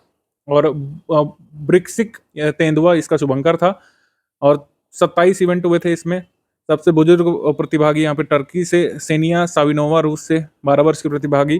भारत इसमें 8वें स्थान पर रहा था मेडल टैली में, और कुल मिलाकर 29 पदक और 3 स्वर्ण जीते थे भारत ने। ठीक है। ये ब्रिक्स स्पोर्ट्स गेम्स। इसके बाद हम आ जाएंगे समिट सेक्शन पे। ओलंपिक वगैरह के मेडल जब पूरे हो जाएंगे तो अगस्त मंथ में हम लोग डिस्कस करेंगे, अभी नहीं डिस्कस करेंगे। समिट सेक्शन जुलाई 2024 की बात करें तो 24वीं SCO राष्ट्राध्यक्ष परिषद बैठक, ये अस्ताना कजाकिस्तान में हुई थी। 24वीं बैठक 4 जुलाई 2024 को अस्ताना कजाकिस्तान में हुई थी। इसकी मेजबानी कजाकिस्तान के राष्ट्रपति ने की थी। इस सम्मेलन में भारत का प्रतिनिधित्व किया था डॉक्टर सुब्रमण्यम जयशंकर ने, हमारे विदेश मंत्री जी ने। इस बैठक में यूरेशियाई देश बेलारूस को संघाई सहयोग संगठन SCO के 10वें पूर्ण सदस्य के रूप में शामिल कर लिया गया है। 10वां SCO का रेगुलर मेंबर कौन सा बन गया है? बेलारूस। इसके बाद अफगानिस्तान पर तीसरा संयुक्त राष्ट्र सम्मेलन, ये दोहा कतर में हुआ था। अफगानिस्तान पर तीसरा संयुक्त राष्ट्र सम्मेलन कतर की राजधानी दोहा में आयोजित किया गया था। इस सम्मेलन में भारत सहित कुल 25 देशों ने भाग लिया था। भारत का प्रतिनिधित्व विदेश मंत्रालय के संयुक्त सचिव जेपी सिंह ने किया था। इसमें फिर अगला है पहला वैश्विक ऑडियो विजुअल और मनोरंजन शिखर सम्मेलन, यानी first audio visual and entertainment summit wave summit 2024 का आयोजन 20 से 24 नवंबर को गोवा में होगा। और गोवा में जो आयोजन होगा 55th international film festival of India का गोवा में नवंबर 2024 में, उसी के साइड इवेंट के रूप में वेव्स का आयोजन होगा। पहला अंतर्राष्ट्रीय सौर महोत्सव फर्स्ट इंटरनेशनल सोलर फेस्टिवल, इसका आयोजन हुआ था न्यू दिल्ली में। एक्चुअली हुआ नहीं है, ये होगा सितंबर में 5 से 6 को प्रस्तावित है न्यू दिल्ली में। आईएसए के द्वारा इसका कह सकते हैं आयोजन किया जाएगा। आईएसए का हेडक्वार्टर कहाँ पर है? गुरुग्राम में है, भारत में। 46वां सेशन वर्ल्ड हेरिटेज कमेटी का 40वां सत्र वर्ल्ड हेरिटेज कमेटी का न्यू दिल्ली में हुआ था। 21 जुलाई 2024 को नई दिल्ली स्थित भारत मंडपम में वैश्विक धरोहर समिति के 46वें सत्र का उद्घाटन किया गया था। भारत पहली बार वैश्विक धरोहर समिति की मेजबानी कर रहा है। इस बैठक का आयोजन 21 से 31 जुलाई तक किया गया था। यूनेस्को की धरोहर समिति की 46वीं बैठक के भाग के रूप में विश्व धरोहर युवा पेशेवर फोरम 2024 का आयोजन संस्कृति मंत्रालय द्वारा किया गया था। पंडित दीनदयाल उपाध्याय पुरातत्व संस्थान ग्रेटर नोएडा उत्तर प्रदेश में इसका आयोजन किया गया था। इसी बैठक के एक भाग के रूप में वैश्विक धरोहर युवा पेशेवर फोरम 2024 का आयोजन नोएडा में किया गया था, ग्रेटर नोएडा में। ठीक है। और यहाँ पर पूर्वोत्तर भारत असम के मोईदाम भारत के अहोम राजवंश की टीला दफन प्रणाली को यूनेस्को की लोकप्रिय वैश्विक धरोहर स्थल सूची में शामिल कर लिया गया है। और भारत की 43वीं यूनेस्को वर्ल्ड हेरिटेज साइट ये मोईदाम बन गई है। असम से तीसरी वर्ल्ड हेरिटेज साइट है यूनेस्को की, और भारत की कुल मिलाकर 43वीं यूनेस्को वर्ल्ड हेरिटेज साइट बन गई है मोईदाम। ठीक है, Moidam the mound burial system of Ahom dynasty of India has been inscribed on the UNESCO popular world heritage list on 26 July 2024, 43rd site in India to be included in UNESCO world heritage site list. उसके बाद 9वां अंतर्राष्ट्रीय police expo 9th international police expo 2024 का आयोजन new Delhi में किया गया था। Next gen द्वारा इसका आयोजन किया गया था। यूक्रेन पीस समिट, इसका आयोजन किया गया था स्विट्जरलैंड में 15 से 16 जून को। स्विट्जरलैंड के बोर्गनस्टॉक में यूक्रेन में शांति पर शिखर सम्मेलन आयोजित किया गया था। इस सम्मेलन में भारतीय प्रतिनिधित्व मंडल का नेतृत्व किया था श्री पवन कपूर ने। कोलंबो सुरक्षा सम्मेलन, इसका आयोजन हुआ था मॉरिशस में। कोलंबो सुरक्षा सम्मेलन की 8वीं उपराष्ट्रीय सुरक्षा सलाहकार स्तर की बैठक हुई थी 10 जुलाई 2024 को मॉरिशस द्वारा इसका आयोजन किया गया था। इस बैठक में ऑफिशियली बांग्लादेश को 5वें सदस्य के रूप में शामिल किया गया था। 5th member of Colombo security conclave के 5th मेंबर के रूप में शामिल किया गया था बांग्लादेश को। सहकार से समृद्धि सम्मेलन, ये गांधीनगर गुजरात में इसका आयोजन किया गया था। सहकार से समृद्धि, आपको पता होना चाहिए यूनाइटेड नेशंस जनरल असेंबली ने ईयर 2025 को इंटरनेशनल ईयर ऑफ कोऑपरेटिव्स के रूप में डिक्लेयर किया हुआ है। और भारत ऑर्गेनिक आटा को भी लॉन्च किया था अमित शाह ने। पहला अंतर्राष्ट्रीय स्टील स्लैग रोड सम्मेलन first international steel slag road conference in new Delhi में हुआ था। CSIR central road research institute के द्वारा इसका आयोजन किया गया था न्यू दिल्ली में। First international dairy federation Asia Pacific summit, प्रथम अंतर्राष्ट्रीय डेयरी फेडरेशन एशिया प्रशांत शिखर सम्मेलन का आयोजन किया गया था कोच्चि केरल में। World summit on the information society +20 forum, मतलब world summit on the information society +20 forum AI for good वैश्विक शिखर सम्मेलन, 2 सम्मेलन एक साथ इनका आयोजन किया गया था जिनेवा स्विट्जरलैंड में। World summit on information society +20 forum और AI for good global summit, इसका आयोजन किया गया था जिनेवा स्विट्जरलैंड में। ग्लोबल इंडिया AI समिट, इसका आयोजन किया गया था न्यू दिल्ली में। 2 डे वर्कशॉप केयरिंग नाम से इसका आयोजन किया गया था CSIR CIMFR Digwadih Jharkhand में। Central institute of mining and fuel research ने 2 दिवसीय वर्कशॉप केयरिंग 2024 नाम से इसको आयोजित किया था। Challenges and opportunities in coal gasification विषय पर दिगवा डी कैंपस झारखंड में। ऊर्जा वार्ता सम्मेलन energy dialogue conference new Delhi में हुआ था। इसमें हरदीप सिंह पुरी जी ने कहा था कि भारत अपने कच्चे तेल की जरूरतों का 85% से अधिक आयात से पूरा करता है। India meets more than 85% of its crude oil needs through imports. ये आंकड़ा जरूरी है, ये आ सकता है एग्जाम में और मेंस में भी आप इसको मेंशन कर सकते हैं। चौथा संयुक्त राष्ट्र पुलिस प्रमुख शिखर सम्मेलन न्यूयॉर्क अमेरिका में इसका आयोजन किया गया था। United Nations police chief summit. Indian folk and tribal art exhibition Hunar 2024 ये लगा था दुबई में, दुबई आर्ट सेंटर UAE में ये लगा था। और इसमें उत्तराखंड की ऐपण कला, बिहार की मधुबनी कला को और महाराष्ट्र की वर्ली कला को इसमें प्रदर्शित किया गया था। मेला और महोत्सव की बात करेंगे तो अंबुबाची मेला ये गुवाहाटी असम में लगता है। ये मेला कामाख्या देवी के वार्षिक मासिक धर्म का जश्न मनाता है जो प्रजनन क्षमता और नारित्व का प्रतीक है। धार्मिक मान्यताओं के अनुसार यहाँ पर देवी सती का योनि भाग गिरा था, जहाँ पर देवी की मूर्ति नहीं बल्कि योनि भाग की पूजा होती है।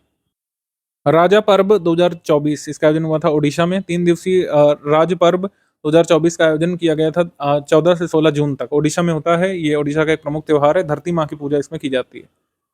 अ, राष्ट्रीय पोषण उत्सव श्रीलंका का उत्सव है। ये इसलिए मनाते हैं जब अशोक ने अर्हत महिंदा यानी अपने पुत्र महेंद्र को बौद्ध धर्म प्रचार के लिए भेजा था, उसके रूप में मनाते हैं पोषण माह को। राष्ट्रीय पोषण उत्सव मनाते हैं जब अ, अशोक ने अपने पुत्र महेंद्र को बौद्ध धर्म के प्रचार के लिए सीलोन या श्रीलंका भेजा था। 75वां राज्य स्तरीय वन महोत्सव बनाया था मणिपुर ने। राज्य स्तरीय वन महोत्सव बनाया था मणिपुर ने। अवध शिल्पग्राम लखनऊ उत्तर प्रदेश में आम महोत्सव का आयोजन किया गया था। इसका उद्घाटन किया था मुख्यमंत्री जी ने। 3 दिवसीय आम महोत्सव का आयोजन किया गया था लखनऊ में। रैंक्स रिपोर्ट इंडेक्स पे आ जाएंगे। ब्रांड फाइनेंस इंडिया टॉप 100 की जो रिपोर्ट आई थी ब्रांड फाइनेंस के द्वारा, इसमें भारत का सबसे बड़ा ब्रांड कौन सा है? टॉप 5 में शामिल है टाटा ग्रुप सबसे पहले, फिर इन्फोसिस, फिर एचडीएफसी ग्रुप, फिर एलआईसी और फिर 5वां रिलायंस ग्रुप। और सबसे आखिरी पर बीएसएनएल 99 पर और बिंदो फार्मा 100वें पर। हैंडले पासपोर्ट इंडेक्स आ गया था। हैंडले पासपोर्ट इंडेक्स देखिए हर 3 से 4 मंथ में अपडेट होता है, तो लेटेस्ट वाला हम आपको बता रहे हैं जुलाई 2024 का। भारत सिंगापुर इसमें फर्स्ट पर है, ठीक है। भारत इसमें 82वें स्थान पर है, 82 पर लेटेस्ट वाला हम आपको बता रहे हैं। अब पुराना वाला नहीं, ध्यान रखिएगा इसमें। इसके बाद आ जाएंगे ब्लूमबर्ग बिलियनियर इंडेक्स पर। ब्लूमबर्ग बिलियनियर इंडेक्स में फिर से इलॉन मस्क टॉप पर आ गए, जेफ बेजोस यहाँ पे सेकंड पे आ गए, बर्नार्ड अर्नोल्ट थर्ड पर, और 11वें नंबर पर मुकेश अंबानी, 14वें नंबर पर गौतम अडानी, ये हैं। इसके बाद कृत्रिम बुद्धिमत्ता तत्परता सूचकांक आर्टिफिशियल इंटेलिजेंस रेडीनेस इंडेक्स, ये आईएमएफ ने जारी किया था। आर्टिफिशियल इंटेलिजेंस रेडीनेस इंडेक्स में टॉप पर सिंगापुर है और 72 पर यहाँ पर इंडिया है। 72 पर इंडिया, सेकंड पर डेनमार्क और थर्ड पर यूएस। इसके बाद most valuable global brands report. Most valuable global brands report Kantar के द्वारा जो आई थी, इसमें एप्पल विश्व का पहला $1 ट्रिलियन ब्रांड है। एप्पल, फिर गूगल दूसरा सबसे बड़ा, फिर माइक्रोसॉफ्ट, फिर अमेजन यहाँ पर है, अमेजन फोर्थ पर, फिर मैकडोनल्ड्स यहाँ पर फिफ्थ पर। टॉप 2 यहाँ पे ध्यान रखेंगे तो काफी होगा। जीडीपी परचेसिंग पावर पैरिटी के आधार पर विश्व की सबसे बड़ी अर्थव्यवस्थाओं की जो रिपोर्ट आई थी, तो जीडीपी परचेसिंग पावर पैरिटी के आधार पर विश्व की 5 सबसे बड़ी अर्थव्यवस्थाओं की सूची में टॉप पर चाइना है, सेकंड पर अमेरिका है और थर्ड पर भारत आ गया है पीपीपी के मामले में। वहीं जीडीपी के मामले में अभी इंडिया फिफ्थ लार्जेस्ट है, fifth largest in terms of GDP, और पीपीपी यानी परचेसिंग पावर पैरिटी के मामले में भारत अब थर्ड पे आ गया है, ये ध्यान रख सकते हैं। इसके बाद cost of living city ranking. Cost of living city ranking marshals के द्वारा आती है, तो रहने के लिए सबसे महंगा शहर है हांगकांग, सेकंड पर सिंगापुर है सबसे महंगा, और फिर यहाँ पे ज्यूरिख है स्विट्जरलैंड का। भारत में सबसे महंगा मुंबई है, न्यू दिल्ली है, फिर चेन्नई, फिर बेंगलुरु। तो इस तरीके से है। आगे आ जाएंगे हम लोग वैश्विक जनसंख्या संभाव्यता रिपोर्ट, world population prospect report 2024, United Nations department of economic and social affairs UNDESA के द्वारा इसको जारी किया जाता है। इस रिपोर्ट के अनुसार इंडिया की आबादी कितनी है? 1.45 अरब है, और 2060 तक भारत की आबादी 1.7 यहाँ पे बिलियन हो जाएगी, 1.7 बिलियन, और इसके बाद 12% घटेगी, और 2100 तक, वर्ष 2100 तक भारत की जनसंख्या लगभग 1.5 अरब घट करके हो जाएगी। चाइना की पॉपुलेशन 1.41 बिलियन यहाँ पे बताई गई है, जो 2054 में घटेगी 1.21 बिलियन हो जाएगी। इसके बाद बागवानी फसलों के क्षेत्र और उत्पादन का 2023-24 का दूसरा अग्रिम अनुमान आया है। करीब 4 अनुमान आते हैं, तो सेकंड अग्रिम अनुमान ये आया है। एरिया यहाँ पे टोटल जो है ये याद रख सकते हैं, और प्रोडक्शन यहाँ पर मिलियन टन में याद रख सकते हैं। जब तक फोर्थ एडवांस एस्टिमेट नहीं आ जाता तब तक यही आंकड़ा आपके लिए लेटेस्ट है, ये वाला ध्यान रखिएगा, लास्ट वाला। तो मिलियन हेक्टेयर में 28.63 मिलियन हेक्टेयर में यहाँ पर टोटल हॉर्टिकल्चर प्रोडक्शन भारत में होता है। मिलियन टन में 352.23 मिलियन टन यहाँ पे प्रोडक्शन होता है यहाँ पे हॉर्टिकल्चर का। खरीफ फसलों के लिए न्यूनतम समर्थन मूल्य यहाँ पे अनाउंस कर दिए गए थे। न्यूनतम समर्थन मूल्य की एक बार लिस्ट देख लीजिएगा यहाँ पर, खासकर की चावल वगैरह का, दाल, धान वगैरह का, ये सब कई बार जहाँ पर एग्रीकल्चर आता है एग्जाम में वहाँ पे पूछ लेते हैं। सारे का नहीं ध्यान रखना जरूरी है, जैसे नाइजर सीड, तिल, सोयाबीन, इन सब का नहीं ध्यान रखना जरूरी है, लेकिन कुछ फसलों का यहाँ पे ध्यान रख सकते हैं, जैसे पैडी का, बाजरा का, मेज का, पल्स का, ये ध्यान रख सकते हैं। तो इतना यहाँ पे काफी है। माइग्रेशन एंड डेवलपमेंट ब्रीफ ये वर्ल्ड बैंक जारी करता है। भारत में धन प्रेषण में वृद्धि हुई है। धन प्रेषण के मामले में अभी भी टॉप पर भारत है, सबसे ज्यादा रेमिटेंस प्राप्त करने में टॉप पर ज्यादातर भारत रहता है। उसके बाद मैक्सिको रहता है, चाइना थर्ड पर था, फिलीपींस यहाँ पे फोर्थ पर, पाकिस्तान फिफ्थ पर रहा था इसमें, ये याद रख सकते हैं।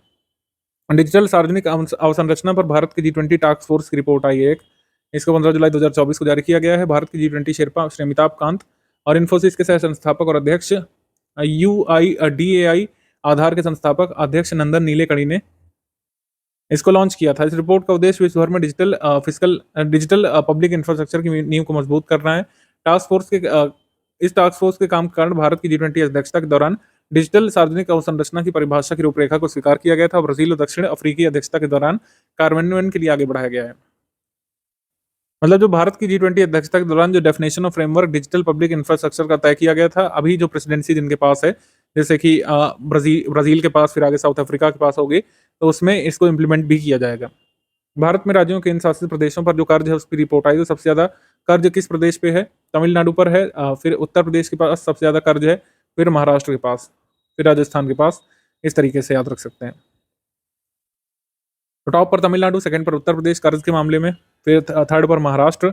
SDG इंडिया इंडेक्स है, बड़ा जरूरी इंडेक्स है, बहुत ही ज्यादा जरूरी है, इससे एग्जाम में क्वेश्चन तो आना ही आना है। वर्ष 2023-24 में समग्र SDG स्कोर भारत का कितना है? 71 है। ये सबसे बड़ा आंकड़ा जो ध्यान रखना है, 71। भारत ने किस SDG में उल्लेखनीय प्रगति की? SDG 1 में गरीबी उन्मूलन में, SDG 8 में समुचित निर्माण कार्य और आर्थिक विकास में, SDG 13 ने यानी जलवायु के अनुकूल कार्रवाई में। इंडेक्स में वर्ष 2023-24 में राज्यों का स्कोर 57 से 79 तथा केंद्र शासित प्रदेशों का स्कोर 65 से 170 के बीच है। अग्रणी राज्यों में टॉप पर कौन है? इसको इंग्लिश मीडियम में देख लेते हैं तो याद भी रहेगा आपको। 2018 से 2023-24 के दौरान फास्टेस्ट ग्रोइंग स्टेट जो है वो उत्तर प्रदेश रहा है, इसका स्कोर 25 पॉइंट्स बढ़ा है। फिर Jammu Kashmir fastest growing state रहा है, फिर उत्तराखंड, फिर सिक्किम। और अगर टोटल वैसे बात करें अलग अलग कैटेगरीज में, तो top performing state in SDG India index, top performing state में सबसे ज्यादा स्कोर किसका है? केरल का है, फिर उत्तराखंड का है 79। Lowest performing state in SDG India index Bihar का स्कोर है 57। बिहार का स्कोर जो है ये आपकी BPSC PT परीक्षा में पूछा जा सकता है। और top performing union territory in SDG India index ये चंडीगढ़ है। Lowest performing union territory Ladakh है। States UTs and their scores, तो मेजर स्टेट्स यूटीज और उनका स्कोर देख लेते हैं। राजस्थान का 100 में से 67, मध्य प्रदेश का भी 67 है और उत्तर प्रदेश का भी 67 है।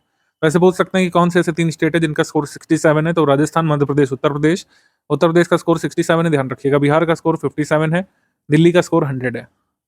सबसे ज्यादा स्कोर किसका आया है? ये उत्तराखंड और केरल का आया संयुक्त रूप से 79। ये याद रख सकते हैं, इतना यहाँ पर ध्यान रखना काफी होगा। जलवायु वित्त से संबंधित विशेषज्ञ समिति की रिपोर्ट, ये श्री के Rajaram, chairperson international financial services centre authority के जो हैं, इन्होंने अपनी रिपोर्ट सबमिट कर दी है।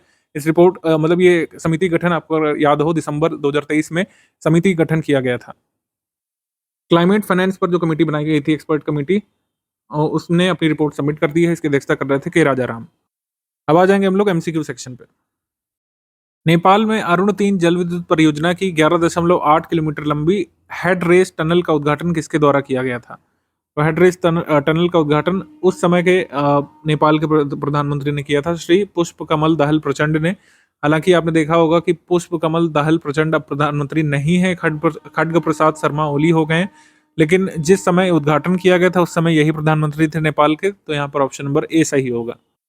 अगला सवाल है, निम्नलिखित में से कौन सा कथन सही है? 2 कथन है। उपराष्ट्रपति श्री जगदीप धनखड़ ने 27 मई 2024 को बेंगलुरु में कार्बन फाइबर एंड प्रीप्रेग्स सेंटर की आधारशिला रखी थी, ये सही है। सेकंड है, 12 countries have signed the zero debris charter at the ESA EU space council. तो 12 कंट्रीज ने यहाँ पर जीरो डेब्री चार्टर जो है अप्रूव कर दिया, ज्यादातर यूरोपियन कंट्रीज हैं। तो हमारा आंसर इसमें हो जाएगा C, 1 and 2 both correct, C। 26 जून 2024 को लोकसभा अध्यक्ष ओम बिरला ने 18वीं लोकसभा में विपक्ष के नेता किसे नियुक्त किया था? विपक्ष के नेता नियुक्त हुए थे Rahul Gandhi. Option number A यहाँ पे सही है, राहुल गांधी, ए। निम्नलिखित में से किस वाणिज्यिक वाहन निर्माता कंपनी ने ड्राइवरों के लिए व्यापक बीमा पॉलिसी सारथी सुरक्षा पॉलिसी पेश की? सारथी सुरक्षा पॉलिसी पेश की है अशोक लीलैंड ने। अशोक लीलैंड जिसकी JCB वगैरह आती है, तो इन्होंने अपने ड्राइवर्स के लिए सारथी सुरक्षा बीमा योजना पेश की है। Fast track immigration trusted traveller programme के संदर्भ में कौन सही है? 22 जून 2024 को नई दिल्ली के इंदिरा गांधी अंतर्राष्ट्रीय हवाई अड्डे के टर्मिनल 3 पर fast track immigration trusted traveller programme शुरू किया गया है। ट्रस्टेड ट्रैवलर प्रोग्राम को देश के 21 प्रमुख हवाई अड्डों पर लॉन्च किया जाएगा। पहले चरण में 7 हवाई अड्डों पर इसको जारी करेंगे। तो आंसर सही हो जाएगा इसमें C, 1 and 2 यहाँ पे बहुत correct, C, 1 and 2 both correct. तो इसमें फास्ट ट्रैक इमिग्रेशन यहाँ पे किया जाए लागू किया जाएगा 7 शुरुआती हवाई अड्डों पर, 21 मेजर एयरपोर्ट में। लॉन्ग टर्म में इसको लागू किया जाएगा। इसका उद्देश्य ये है कि जो ट्रैवलर है उसको आबाद गति से आने जाने की सुविधा उपलब्ध हो, उसको ट्रस्टेड ट्रैवलर कहा जाएगा। जो बार बार आवाजाही करते हैं उनका बायोमेट्रिक रिकॉर्ड कर लिया जाएगा। ट्रस्टेड ट्रैवलर प्रोग्राम के अंतर्गत पासपोर्ट की वैलिडिटी यहाँ पे 5 वर्षों की होगी, ठीक है, और बाद में इसको रिन्यू किया जाएगा। पंजीकृत यात्री हवाई अड्डे से गुजरने में जो वक्त लिया जाता है उसको कम किया जाएगा। 6 जून 2024 को रायगढ़ में छत्रपति शिवाजी महाराज की कौन सी राज्याभिषेक वर्षगांठ का आयोजन किया गया था? तो शिवाजी की राज्याभिषेक की 350वीं वर्षगांठ मनाई गई थी। ऑप्शन नंबर डी यहाँ पे सही है। राज्याभिषेक की 350वीं वर्षगांठ यहाँ पे मनाई गई थी। अगला सवाल है, निम्नलिखित में से कौन सा कथन गलत है? पहला है, ज़ुरिक इंश्योरेंस को कोटक महिंद्रा जनरल इंश्योरेंस में 5560 करोड़ रुपए में 85% हिस्सेदारी के अधिग्रहण को मंजूरी दे दी है। तो इसमें 85% स्टेक्स नहीं, 70% स्टेक्स यहाँ पर ज़ुरिक इंश्योरेंस द्वारा जो है कोटक महिंद्रा जनरल इंश्योरेंस में अधिग्रहित किए जाएंगे। तो 70% यहाँ पे होगा, तो 85% यहाँ पे इनकरेक्ट है। तो पहला यहाँ पे इनकरेक्ट हो गया। अगला स्टेटमेंट है कि स्टेट गवर्नमेंट ऑफ हरियाणा ने कहा है कि हरियाणा क्लीन एयर प्रोजेक्ट को ये लोग लागू करेंगे। 10,000 करोड़ रुपए की इसमें लागत आएगी और ये सस्टेनेबल डेवलपमेंट के लिए प्रोजेक्ट काम करेगा। ये सही। तो हमारा आंसर क्या हो जाएगा इसमें? हमारा आंसर इसमें हो जाएगा इनकरेक्ट में ओनली 1, ए यहाँ पे सही होगा, ए ओनली 1। अविभाजित भारत में पहली छात्र हड़ताल 1920 में king Edward medical college dash में भारतीय और अंग्रेजी छात्रों के बीच शैक्षणिक भेदभाव को लेकर हुई थी। तो पहली छात्र हड़ताल, first ever student strike in undivided India, ये कब हुई थी? लाहौर में हुई थी। लाहौर में किंग एडवर्ड मेडिकल कॉलेज के छात्रों ने यहाँ पे हड़ताल की थी क्योंकि इंडियन और इंग्लिश पीपल्स के बीच यहाँ पर भेदभाव किया जा रहा था। तो पहली हड़ताल, छात्र हड़ताल कहाँ पे हुई थी? लाहौर में। तलाकशुदा मुस्लिम महिलाओं को गुजारा भत्ता के मामले में जो अपडेट आया सुप्रीम कोर्ट का, उसके बारे में क्या सही है? तो पहला यहाँ पे अपडेट है कि 10 जुलाई 2024 को रूल किया गया कि मुस्लिम डिवोर्स्ड वुमेन भी सेक्शन 125 सीआरपीसी के तहत गुजारा भत्ता मांग सकती हैं। Supreme court bench of Justice B.V. Nagratna and Justice Augustine George Massey said in a decision that divorced Muslim women is also entitled to file a petition for alimony under Section 125 of CRPC. According to Supreme Court decision under 125 of CRPC, that is a secular legislation, even if they were divorced under religious personal law. Religious personal law के तहत अगर कोई divorced भी है women, तो मुस्लिम महिला होने पर 125 CRPC के तहत गुजारा भत्ता क्लेम कर सकती है। हमारा आंसर इसमें सही हो जाएगा डी। डी यहाँ पे करेक्ट है, all of the above correct, उपयुक्त सभी। भारत सरकार के प्रधान वैज्ञानिक सलाहकार प्रोफेसर अजय कुमार सूद ने 25 जून 2024 को कहां पर society for electronic transaction security के क्वांटम सुरक्षा अनुसंधान प्रयोगशाला का उद्घाटन किया था। Quantum security research laboratory of the society for electronic transaction and security, ये इसका उद्घाटन किया गया था चेन्नई में। Option number D, Chennai Tamil Nadu में, डी यहाँ पे सही है। निम्नलिखित में से कौन सा कथन सही है? 26 जून 2024 को पराग्वे अंतर्राष्ट्रीय सौर गठबंधन आईएसए में पूर्ण सदस्य के रूप में शामिल होने वाला 100वां देश बन गया है। तो ये सही है। इसके बाद the food security and standard authority of India and APEDA, that is agricultural and processed food products export development authority, have jointly developed the unified organic India logo. Unified India organic logo जो है इन दोनों agencies ने, FSSI ने, APEDA ने मिलकर के develop किया है, जिससे कि जो दो अलग अलग लोगो थे, भारत ऑर्गेनिक और ऑर्गेनिक इंडिया, इनको रिप्लेस करके एक ही लोगो रहेगा, यूनिफाइड इंडिया ऑर्गेनिक लोगो। तो ये सही है। हमारा आंसर क्या हो जाएगा इसमें? बोथ 1 and 2 करेक्ट, बी यहाँ पे सही होगा, बी। आगे बढ़ते हैं। निम्नलिखित में से विश्व शिल्प नगरी के रूप में मान्यता प्राप्त करने वाला चौथा भारतीय नगर कौन सा बना है? श्रीनगर जो है ये वर्ल्ड क्राफ्ट सिटी अब बन गया है, 4th Indian city to be recognised as world craft city by world craft council. पहले 3 सिटीज कौन से हैं? जयपुर, मलप्पुरम और मैसूर। तो हमारा आंसर इसमें हो जाएगा श्रीनगर। चौथा विश्व शिल्प नगरी बना है भारत का, वर्ल्ड क्राफ्ट काउंसिल के द्वारा मान्यता प्राप्त करने वाला चौथा भारतीय शहर। 19 से 22 सितंबर 2024 के मध्य वर्ल्ड फूड इंडिया 2024 का आयोजन भारत के किस शहर में किया जाएगा? इसका आयोजन राजधानी में होगा, न्यू दिल्ली में। ऑप्शन नंबर बी यहाँ पे सही है। इसकी थीम होगी processing for prosperity, processing for prosperity, B यहाँ पे सही है। इसके बाद उत्तर प्रदेश सार्वजनिक परीक्षा अनुचित साधनों की रोकथाम अध्यादेश 2024 के बारे में क्या सही है? सरकार ने 25 जून 2024 को परीक्षाओं को पारदर्शी और सुचितापूर्ण तरीके से संपन्न कराने के लिए सार्वजनिक परीक्षा अध्यादेश 2024 को मंजूरी प्रदान की। 25 जून 2024 को अध्यादेश में पेपर लीक के दोषियों के खिलाफ 2 साल से लेकर उम्र कैद तक की सजा का प्रावधान किया गया है और 1 करोड़ रुपए के जुर्माने का प्रावधान किया गया है। परीक्षा में गड़बड़ी करने वाली कंपनी और सेवा प्रदाताओं को हमेशा के लिए ब्लैकलिस्ट करने का भी प्रावधान यहाँ पे किया गया है। सारे कथन यहाँ पे सही है, डी यहाँ पे सही है, डी। कनाडा ने निम्नलिखित में से किस देश के इस्लामिक रिवॉल्यूशनरी गार्ड कॉर्प्स यानी कि आईआरजीसी को टेररिस्ट ऑर्गेनाइजेशन घोषित किया है? तो किस देश का है आईआरजीसी? ये ईरान का है। ऑप्शन नंबर ए यहाँ पे सही है। तो कनाडा ने आईआरजीसी ईरान को एक टेररिस्ट ऑर्गेनाइजेशन घोषित किया है हाल में। 12 जुलाई 2024 को केंद्र सरकार ने निम्नलिखित में से किस तिथि को संविधान हत्या दिवस यानी कि मर्डर ऑफ कॉन्स्टिट्यूशन डे घोषित किया है? मर्डर ऑफ कॉन्स्टिट्यूशन डे घोषित किया गया है 25 जून को। ऑप्शन नंबर बी यहाँ पे सही है। निम्नलिखित में से कौन सा कथन सही है, ये बताना है। एमएसपी का कोई विधिक अधिकार नहीं है, लेकिन इसे वर्ष 1960 से विभिन्न सरकारों द्वारा लागू किया गया। MSP does not have any legal backing, ये सही है। The only crop where MSP payment has some statutory element is sugar cane. Sugar cane के लिए एफआरपी डिक्लेयर किया जाता है, आपको पता होगा, fair and remunerative price. Fair and remunerative price, ये दोनों स्टेटमेंट सही है। एमएसपी की कोई लीगल बैकिंग नहीं है, जो ओनली स्टैट्यूटरी एलिमेंट है वो शुगर केन के बारे में। Uttar Pradesh government constituted a judiciary inquiry commission headed by retired justice Brajesh Kumar Srivastava of Allahabad high court to probe into the Hathras stampede accident. Hathras stampede में 100 से ऊपर संख्या में लोग मारे गए थे। उसकी जांच के लिए जस्टिस ब्रजेश कुमार श्रीवास्तव कमेटी का सृजन किया गया है। तो यहाँ पर सभी स्टेटमेंट करेक्ट हैं। आंसर यहाँ पे सही हो जाएगा ए। तीनों ही स्टेटमेंट यहाँ पे करेक्ट है। अगला है पर्यावरण जलवायु एवं वन मंत्रालय ने 3 जुलाई 2024 को ग्रेट इंडियन बस्टर्ड और लेसर फ्लोरिकन के संरक्षण के लिए अगले चरण के लिए कितने रुपए मंजूर कर दिए? 56 करोड़ रुपए यहाँ पे मंजूर कर दिए गए हैं। ऑप्शन नंबर सी यहाँ पे सही है। आपको पता होना चाहिए conservation programme great Indian bustard और लेसर फ्लोरिकन के लिए wildlife institute of India द्वारा और मिनिस्ट्री के द्वारा इंप्लीमेंट किया जा रहा है 2016 से लगातार, और अगले चरण को भी यहाँ पे लागू कर दिया गया है। अगला चरण यहाँ पर चलेगा 2024 से 2033 तक। 120 से अधिक बस्टर्ड जो है ये फाउंड किए जाते हैं डेजर्ट और semi arid terrain of Rajasthan में। Both bustard and lesser florican are critically endangered species. आगे बढ़ेंगे हम लोग। राष्ट्रीय बाल अधिकार संरक्षण आयोग ने 5 जुलाई 2024 को किस राज्य की अबरख खानों को बाल श्रम मुक्त दिवस घोषित किया था? बाल श्रम मुक्त दिवस यानी चाइल्ड लेबर फ्री घोषित किया गया था mica mines of Jharkhand. Jharkhand यहाँ पे सही उत्तर होगा, option number B. Mica mines of Jharkhand को national commission for protection of child rights ने चाइल्ड लेबर फ्री घोषित किया था। 5 जुलाई 2024 को किस भारतीय मोटरसाइकिल निर्माता कंपनी ने महाराष्ट्र के पुणे में विश्व की पहली सीएनजी से चलने वाली मोटरसाइकिल फ्रीडम 125 लॉन्च किया था?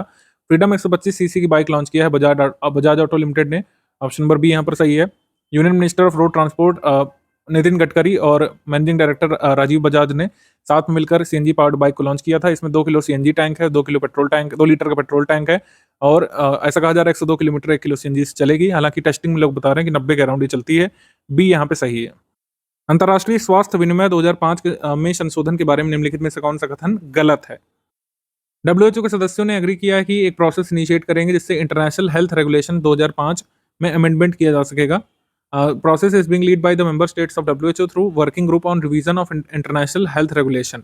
अमेंडमेंट इसमें कह सकते हैं उद्देश्य ये है अमेंड करने का, to improve the ability of countries to prepare for and respond to public health emergencies of international importance such as pandemics. जैसे कोरोना महामारी आई थी, उस जैसी महामारी से निपटने के लिए डब्ल्यूएचओ ने इंटरनेशनल हेल्थ रेगुलेशंस में अमेंडमेंट करने का प्रस्ताव रखा है। तो सारे कथन यहाँ पे सही है, इनकरेक्ट कोई है नहीं। आंसर यहाँ पे डी होगा, none of the above correct, none of the above incorrect. तीनों स्टेटमेंट यहाँ पर करेक्ट हैं। आगे आ जाएंगे हम लोग। जून 2024 में जारी की गई नवीनतम ग्रीष्मकालीन गणना के अनुसार उत्तर प्रदेश के किस वन प्रभाग में सारस क्रेन पक्षी सर्वाधिक है? सारस क्रेन की गणना की गई थी, तो इटावा वन प्रभाग में सर्वाधिक यहाँ पे सारस क्रेन देखे गए थे। ऑप्शन नंबर बी यहाँ पे सही है। उत्तर प्रदेश में 19,918 सारस क्रेन पक्षी मौजूद हैं इस समय। इटावा में सबसे ज्यादा मैनपुरी में, फिर शाहजहांपुर में, फिर औरैया में, फिर कन्नौज में। जून 2024 में निम्नलिखित में से किस स्टॉक एक्सचेंज द्वारा निफ्टी इंडिया टूरिज्म इंडेक्स का शुभारंभ किया गया था? तो एनएससी के द्वारा, national stock exchange of India limited के द्वारा। ऑप्शन नंबर डी यहाँ पे सही है। निम्नलिखित में से किस रेलवे ने पश्चिमी घाट स्थित इगतपुरी झील में 10 मेगावाट क्षमता वाला तैरता हुआ सौर संयंत्र स्थापित किया है? तो वेस्टर्न घाट से तो वेस्टर्न रेलवे नहीं लगाएंगे, सेंट्रल रेलवे के अंतर्गत आता है, मध्य रेलवे। ऑप्शन नंबर बी यहाँ पे सही है। 3 जुलाई 2024 को निम्नलिखित में से किस देश ने जालसाजी से निपटने के लिए 3D होलोग्राम टेक्नोलॉजी का इस्तेमाल करके अपनी नई करेंसी जारी की थी? तो जापान ने अपने नए नोट जारी किए थे जिसमें 3D होलोग्राम टेक्निक का प्रयोग किया गया था। अब 3D होलोग्राम टेक्निक के बारे में अभी पीसीएसजे पेपर जो हुआ था 2023 में, उसमें पूछा गया था, फेब मंथ में जो पेपर हुआ था। 3D होलोग्राम के बारे में जान लेते हैं। 3D hologram creates a 3 dimensional image. 3D image create करता है 3D hologram technology which have depth and motion without the need of special glasses. तो उसमें लगता है हमको डेप्थ और मोशन दोनों है, स्पेशल ग्लास की जरूरत नहीं पड़ती उसको देखने के लिए, हम आंखों से देख सकते हैं। इसमें कौन से प्रिंसिपल का यूज किया जाता है? इंटरफेरेंस और डिफ्रैक्शन ऑफ लाइट का यूज किया जाता है। 3D होलोग्राम टेक्नोलॉजी में। उसमें लेजर का इस्तेमाल किया जाता है to record light patterns and reflected from an object producing a realistic holographic image that changes perspective as the viewer moves. जैसे हम अपनी को आगे पीछे करते हैं, आंखों को इधर उधर करते हैं, तो हमें लगता है कि जो इमेज जो है जो 3D चल रही है, 3D इमेज के फॉर्म में वो चल रही है। तो इसमें किस फिनोमिना का यूज किया जाता है? इंटरफेरेंस ऑफ लाइट और डिफ्रैक्शन ऑफ लाइट का। आगे बढ़ेंगे हम लोग। जून 2024 में निम्नलिखित में से किस देश ने सामूहिक सुरक्षा संधि संगठन से बाहर होने की घोषणा की थी? तो आर्मेनिया के प्रधानमंत्री ने घोषणा की थी कि ये जो है विड्रॉ करेंगे कलेक्टिव सिक्योरिटी ट्रीटी ऑर्गेनाइजेशन से। आर्मेनिया यहाँ पे सही है, ऑप्शन नंबर सी।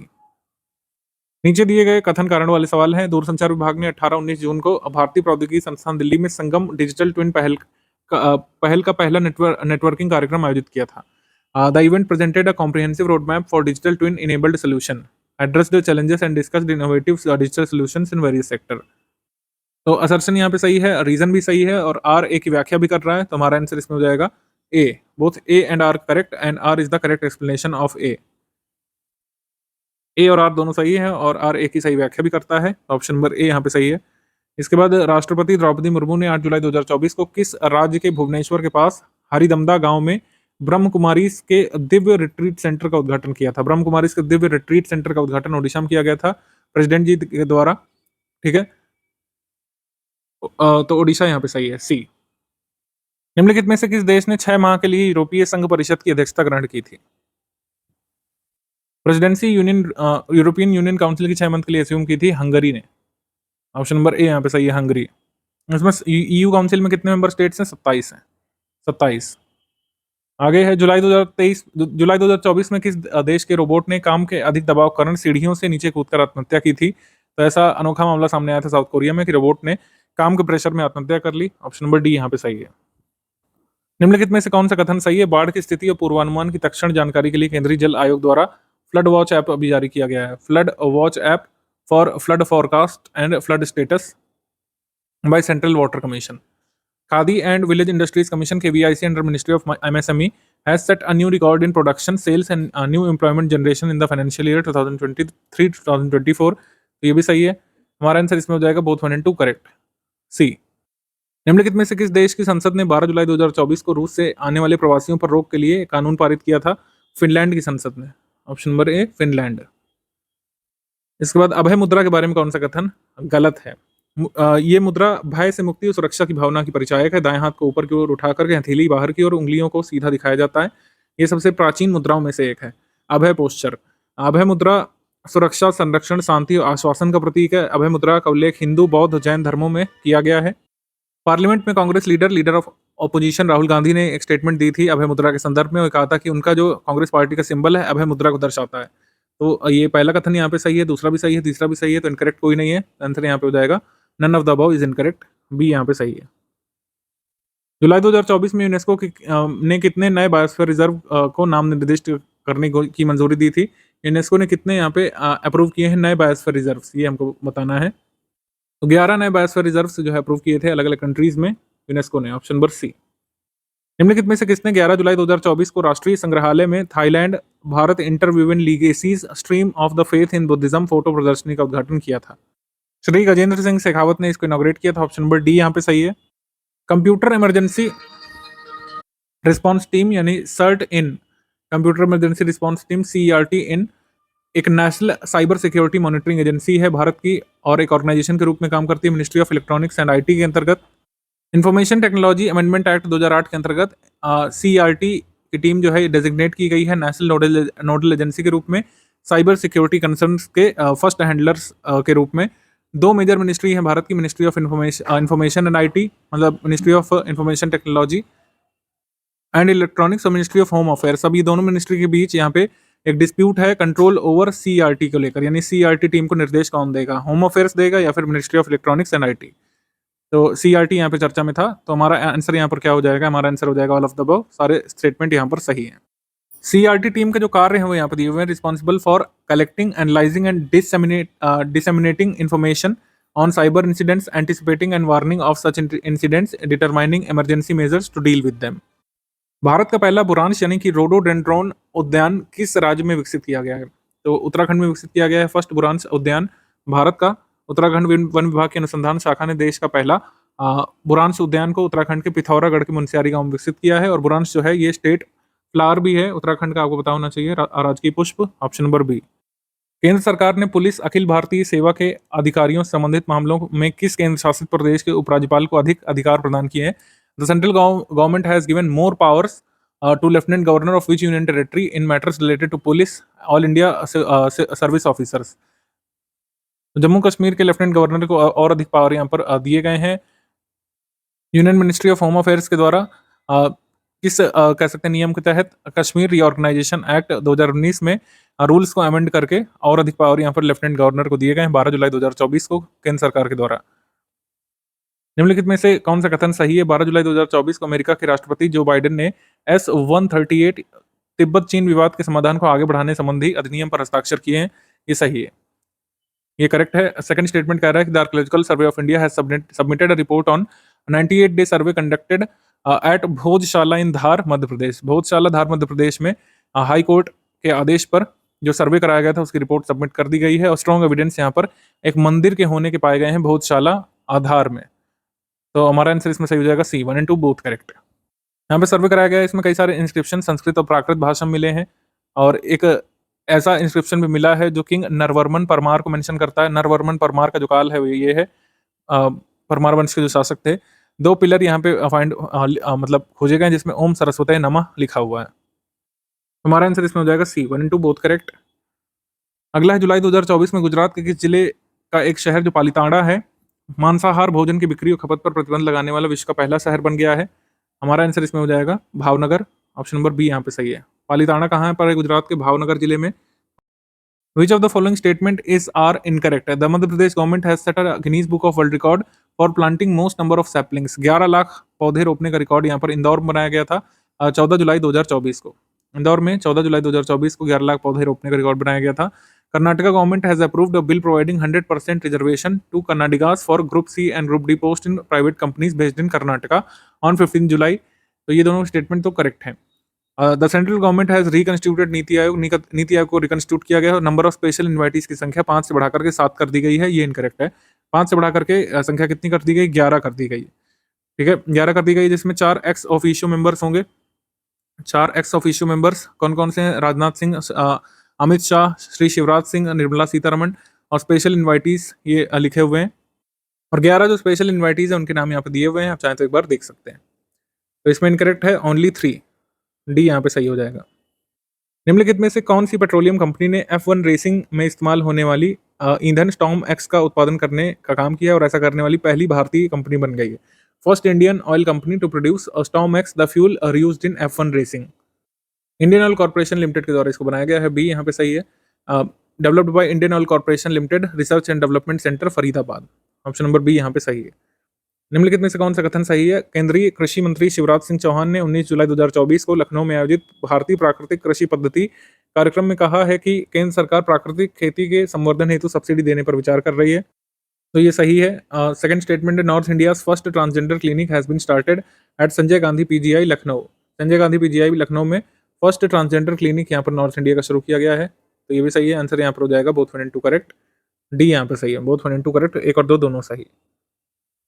निम्नलिखित में से कौन से पश्चिमी अफ्रीकी देश ने महिलाओं के खतना पर पाबंदी हटाने संबंधी प्रावधान जारी करने की कोशिश की थी जो सफल नहीं हुई? ये बिल पारित करने का काम किया था गैम्बिया की संसद ने, एक असफल प्रयास किया था उस बिल को लाने का जिसमें खतना पर लगे प्रतिबंध को हटाया जा सके। महिला जनांग विकृति इसको बोलते हैं, फीमेल जेनाइटल म्यूटिलेशन, इसको पूरी तरीके से बैन किया गया है और काफी सारे यूएन एजेंसीज ने भी इसका प्रयास किया कि फीमेल जेनाइटल म्यूटिलेशन हर जगह से बैन किया जाए। इसको 2015 से ही गैम्बिया में बैन किया जा चुका है, लेकिन इस बैन को हटाने का प्रयास किया गया था गैम्बिया की संसद के द्वारा, तो ये काफी चर्चा में आया था। ऑप्शन नंबर ए यहाँ पे सही है। फाइनली ये बैन को अपलिफ्ट नहीं किया जा सका है। पाकिस्तान सरकार ने पाकिस्तान के पूर्व प्रधानमंत्री इमरान खान की पार्टी पर प्रतिबंध लगाने के कदम उठाए हैं। इमरान खान की पार्टी का नाम क्या है? इमरान खान की पार्टी का नाम है Pakistan Tehreek Insaf, option number C यहाँ पे सही है, पाकिस्तान तहरीक इंसाफ। देशद्रोही गतिविधियों का हवाला देकर के पाकिस्तान तहरीक इंसाफ को बैन किया जाएगा पाकिस्तान की सरकार के द्वारा। उत्तर प्रदेश के किस पूर्वांचल जिले में राज्य की पहली मिलेट्स प्रोसेसिंग यूनिट लगेगी? गाजीपुर में पूर्वांचल की पहली मिलेट्स प्रोसेसिंग यूनिट लगेगी। यहाँ पर आंसर हमारा हो जाएगा ए, गाजीपुर, ए यहाँ पे सही है। यहाँ पर मिलेट्स से आटा, लड्डू, खीर, बर्फी ये सब प्रिपेयर किया जाएगा और बेचा जाएगा। निम्नलिखित में से कौन सा राज्य सकल पर्यावरण उत्पाद जीईपी सूचकांक लॉन्च करने वाला देश का पहला राज्य बन गया है? इसको लॉन्च कर दिया उत्तराखंड ने। उत्तराखंड के मुख्यमंत्री ने कह सकते हैं ग्रॉस इन्वायरमेंटल प्रोडक्ट यहाँ पे जीईपी इंडेक्स जारी किया था स्टेट का अपना, और ये 4 मेन कंपोनेंट्स को लेकर के बनाया गया है: forest, air, water, soil. The gross environment product index of state is 0.95%। निम्नलिखित में से कौन सा कथन सही है? 17 जुलाई 2024 को भारतीय विदेश मंत्री जी ने मॉरिशस के प्रधानमंत्री प्रविंद कुमार जुगनाथ के साथ मिलकर के मॉरिशस में भारत का पहला विदेशी जन औषधि केंद्र का उद्घाटन किया था। ये सही है। Hackers have stolen 230 million rupees from multi sig wallet of crypto currency exchange Wazir X. Wazir X के क्रिप्टो करेंसी एक्सचेंज वॉलेट से नॉर्थ कोरिया के हैकर्स ने करीब 1965 करोड़ रुपए यहाँ पर चुरा लिए हैं। तो ये भी चर्चा में आया था न्यूज़, ये सही है। B 1 and 2 both correct, B यहाँ पे सही है। मॉरिशस में पोर्ट लुइस में भारत मॉरिशस मैत्री उद्यान का भी उद्घाटन किया गया था। डॉक्टर एस जयशंकर यहाँ पर मॉरिशस की आधिकारिक यात्रा पर रहे थे जुलाई मिड में। इसके बाद वित्त मंत्री निर्मला सीतारमण जी ने अब तक कुल कितनी बार बजट पेश किया है? तो बजट अब निर्मला सीतारमण जी ने 7वीं बार यहाँ पेश कर लिया था। ऑप्शन नंबर सी यहाँ पे सही है। लेकिन अभी तक भी सबसे ज्यादा बजट पेश करने का रिकॉर्ड मोरारजी देसाई के नाम है, उसके बाद पी चिदम्बरम के नाम है, और प्रणब मुखर्जी के नाम 8 बार बजट प्रेजेंट करने का रिकॉर्ड है। इस रिकॉर्ड को ब्रेक करने में अभी टाइम लगेगा निर्मला जी को।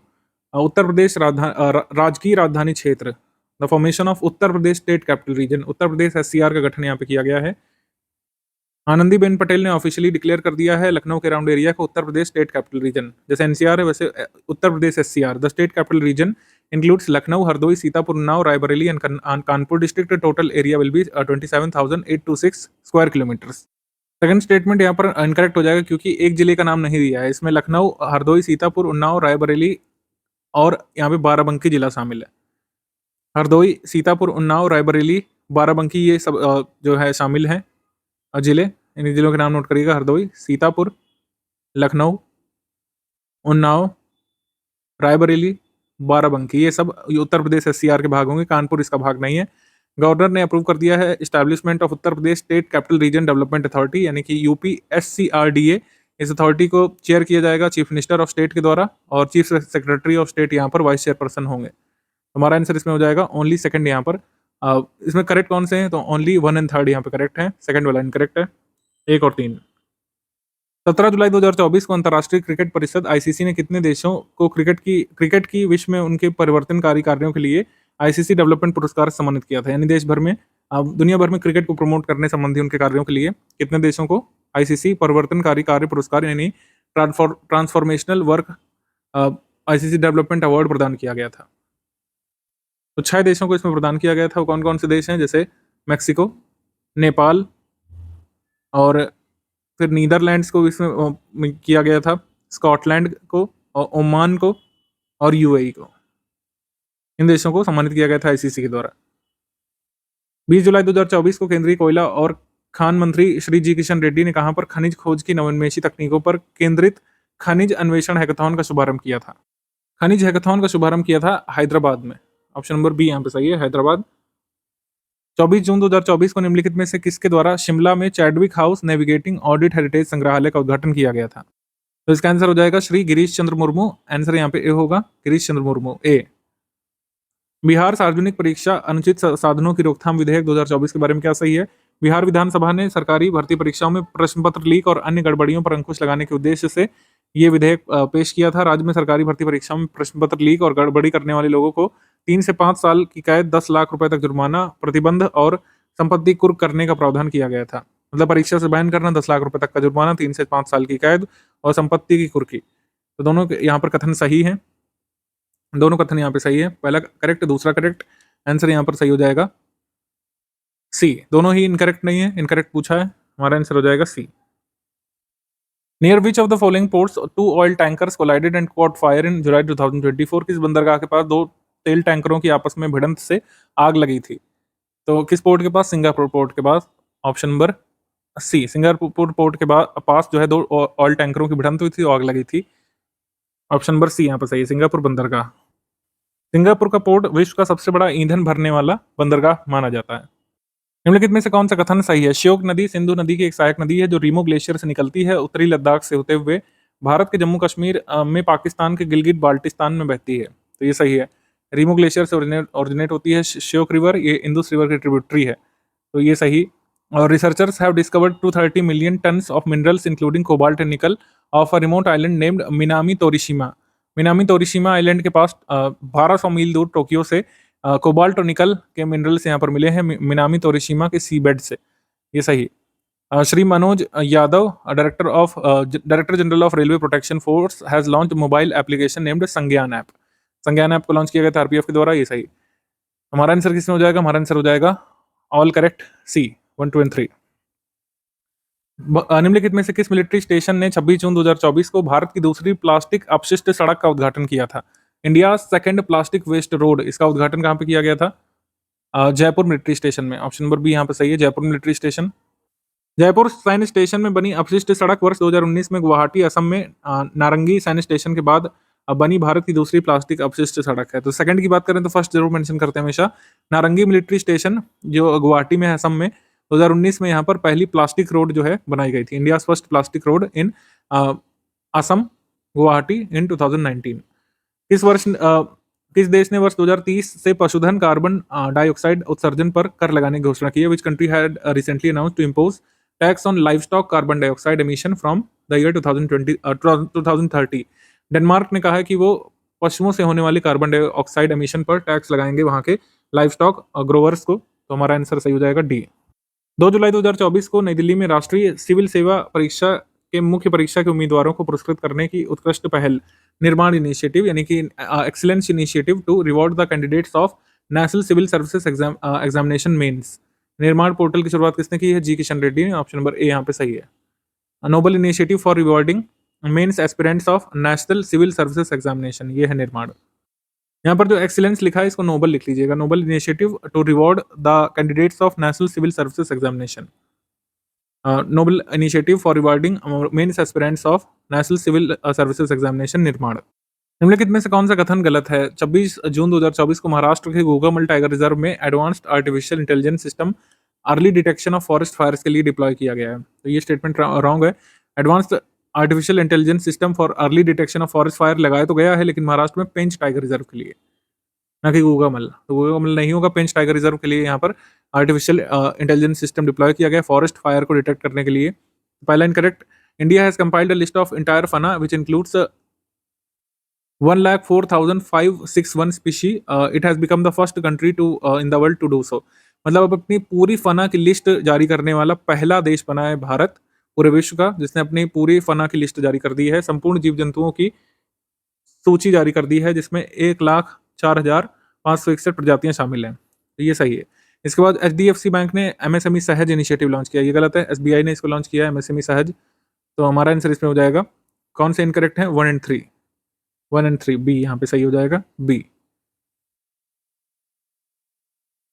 फना ऑफ इंडिया पोर्टल कोलकाता में लॉन्च किया गया है, जिसमें 36 फाइला और 121 चेकलिस्ट यहाँ पे जारी की है, जिसको टैक्सा बोलते हैं। जितने भी टैक्सा और फाइलम नोन है उनकी फना लिस्ट जारी कर दी है। 1,04,500 कितने 1,04,561 स्पीशी यहाँ पे बताई गई कुल मिला करके, और इसमें से 1358 बर्ड स्पीशीज पूरे भारत में पाई जाती हैं, जिसमें से 79 एंडेमिक हैं, यानी कि सिर्फ भारत में पाई जाती हैं।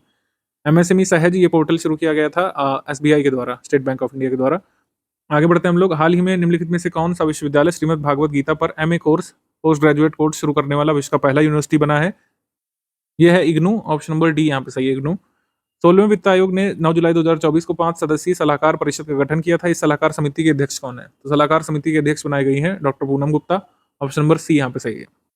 5 मेंबर की जो एडवाइजरी काउंसिल बनाई गई है उसको चेयर कर रही है पूनम गुप्ता, और अदर मेंबर्स के नाम लिखे गए हैं। ये काउंसिल हेल्प करेगी प्रिपेयरिंग पेपर्स और research studies and will monitor and evaluate the studies being conducted by 16th finance commission. घर घर सोलर इनिशिएटिव के बारे में क्या सही है? टाटा पावर सोलर सिस्टम्स ने लॉन्च किया था रूफटॉप सोलर प्रोग्राम घर घर solar initiative with the aim of lighting every home in Uttar Pradesh with clean energy. तो ये यहाँ पे सही हो गया। Tata power solar systems limited started this initiative from Varanasi city of Uttar Pradesh. Varanasi से इसको शुरू किया था। Under this initiative consumers can avail a maximum subsidy of 1,08,000 1,08,000 तक की सब्सिडी यहाँ पर सोलर पैनल लगाने पर मिल सकती थी। हमारा आंसर इसमें हो जाएगा डी। सारे कथन यहाँ पे सही है घर घर सोलर इनिशिएटिव के बारे में। निम्नलिखित में से कौन सा राज्य स्थानीय समुदायों की मदद से जैव विविधता रिकॉर्ड करने वाला पहला राज्य बना है? तो आंसर हो जाएगा हमारा सी, केरला। निम्नलिखित में से कौन सा कथन सही है? केंद्रीय मंत्री जी किशन रेड्डी ने कोलकाता के सॉल्ट लेक सिटी स्थित जीएसआई धरित्री परिसर में राष्ट्रीय भूस्खलन पूर्वानुमान केंद्र का उद्घाटन किया और भू संकेत वेब पोर्टल और भूस्खलन मोबाइल ऐप का शुभारंभ किया था। भूस्खलन मोबाइल ऐप और भू संकेत पोर्टल का शुभारंभ किया जी किशन रेड्डी ने कोलकाता से। ये सही है पहला कथन। दूसरा कथन यहाँ पे कह रहा है union minister doctor Jitendra Singh inaugurated Asia's first health research related pre clinical network facility under coalition of epidemic preparedness innovation at regional center of biotechnology under the aegis of translational health sciences and technology institute Faridabad Haryana में Asia की पहली health research related pre clinical network facility शुरू की गई है। Asia की पहली pre clinical network facility शुरू की गई है फरीदाबाद हरियाणा में 16 जुलाई 2024 को। तो सेकंड स्टेटमेंट भी करेक्ट है। आंसर यहाँ पर क्या होगा? थर्ड भी देख लेते हैं। थर्ड स्टेटमेंट है इसमें आइवरी कोस्ट या कोट डी आइवर जो बोला जाता है country has joined United Nations water conference as the 10th African country. तो ये भी सही है। हमारा आंसर हो जाएगा इसमें all of the above correct. सारे कथन सही है, उपर्युक्त सभी। निम्नलिखित में से कौन सा पूर्वी भारत का राज्य दिव्यांग विद्यार्थियों के लिए पूर्वी भारत का पहला विश्वविद्यालय स्थापित करेगा? India first university in eastern India first university for differently able students. तो सेटअप की जाएगी झारखंड में, ऑप्शन नंबर ए। जुलाई 2024 में निम्नलिखित में से किस पश्चिमी अफ्रीकी देश ने समलैंगिकता को अपराध घोषित करने वाले मसौदा कानून को अपनाया था? बुर्किना फासो ने, ऑप्शन नंबर ए। भारत के नियंत्रक और महालेखा परीक्षक गिरीश चंद्र मुर्मू ने 18 जुलाई 2024 को गुजरात के किस जिले में international centre for audit of local governance का उद्घाटन किया था? ठीक है, international centre for audit of local governance in which district of Gujarat. तो ये इसका उद्घाटन किया था राजकोट में, ऑप्शन नंबर बी यहाँ पे सही है, राजकोट बी। निम्नलिखित में से कौन सा कथन सही है? 12 जुलाई 2024 को बैंको बिलबाओ विस्काया अर्जेंटीरिया कोलंबिया और इंटरनेशनल फाइनेंस कॉर्पोरेशन ने विश्व का पहला जैव विविधता बॉन्ड जारी किया था। तो ये सही। The ministry of culture has released a commemorative postage stamp in the honour of playback singer Mukesh on his 100th birthday. Singer Mukesh के 100वें जन्मदिवस के अवसर पर मिनिस्ट्री ऑफ कल्चर ने एक डाक टिकट जारी किया। ये सही।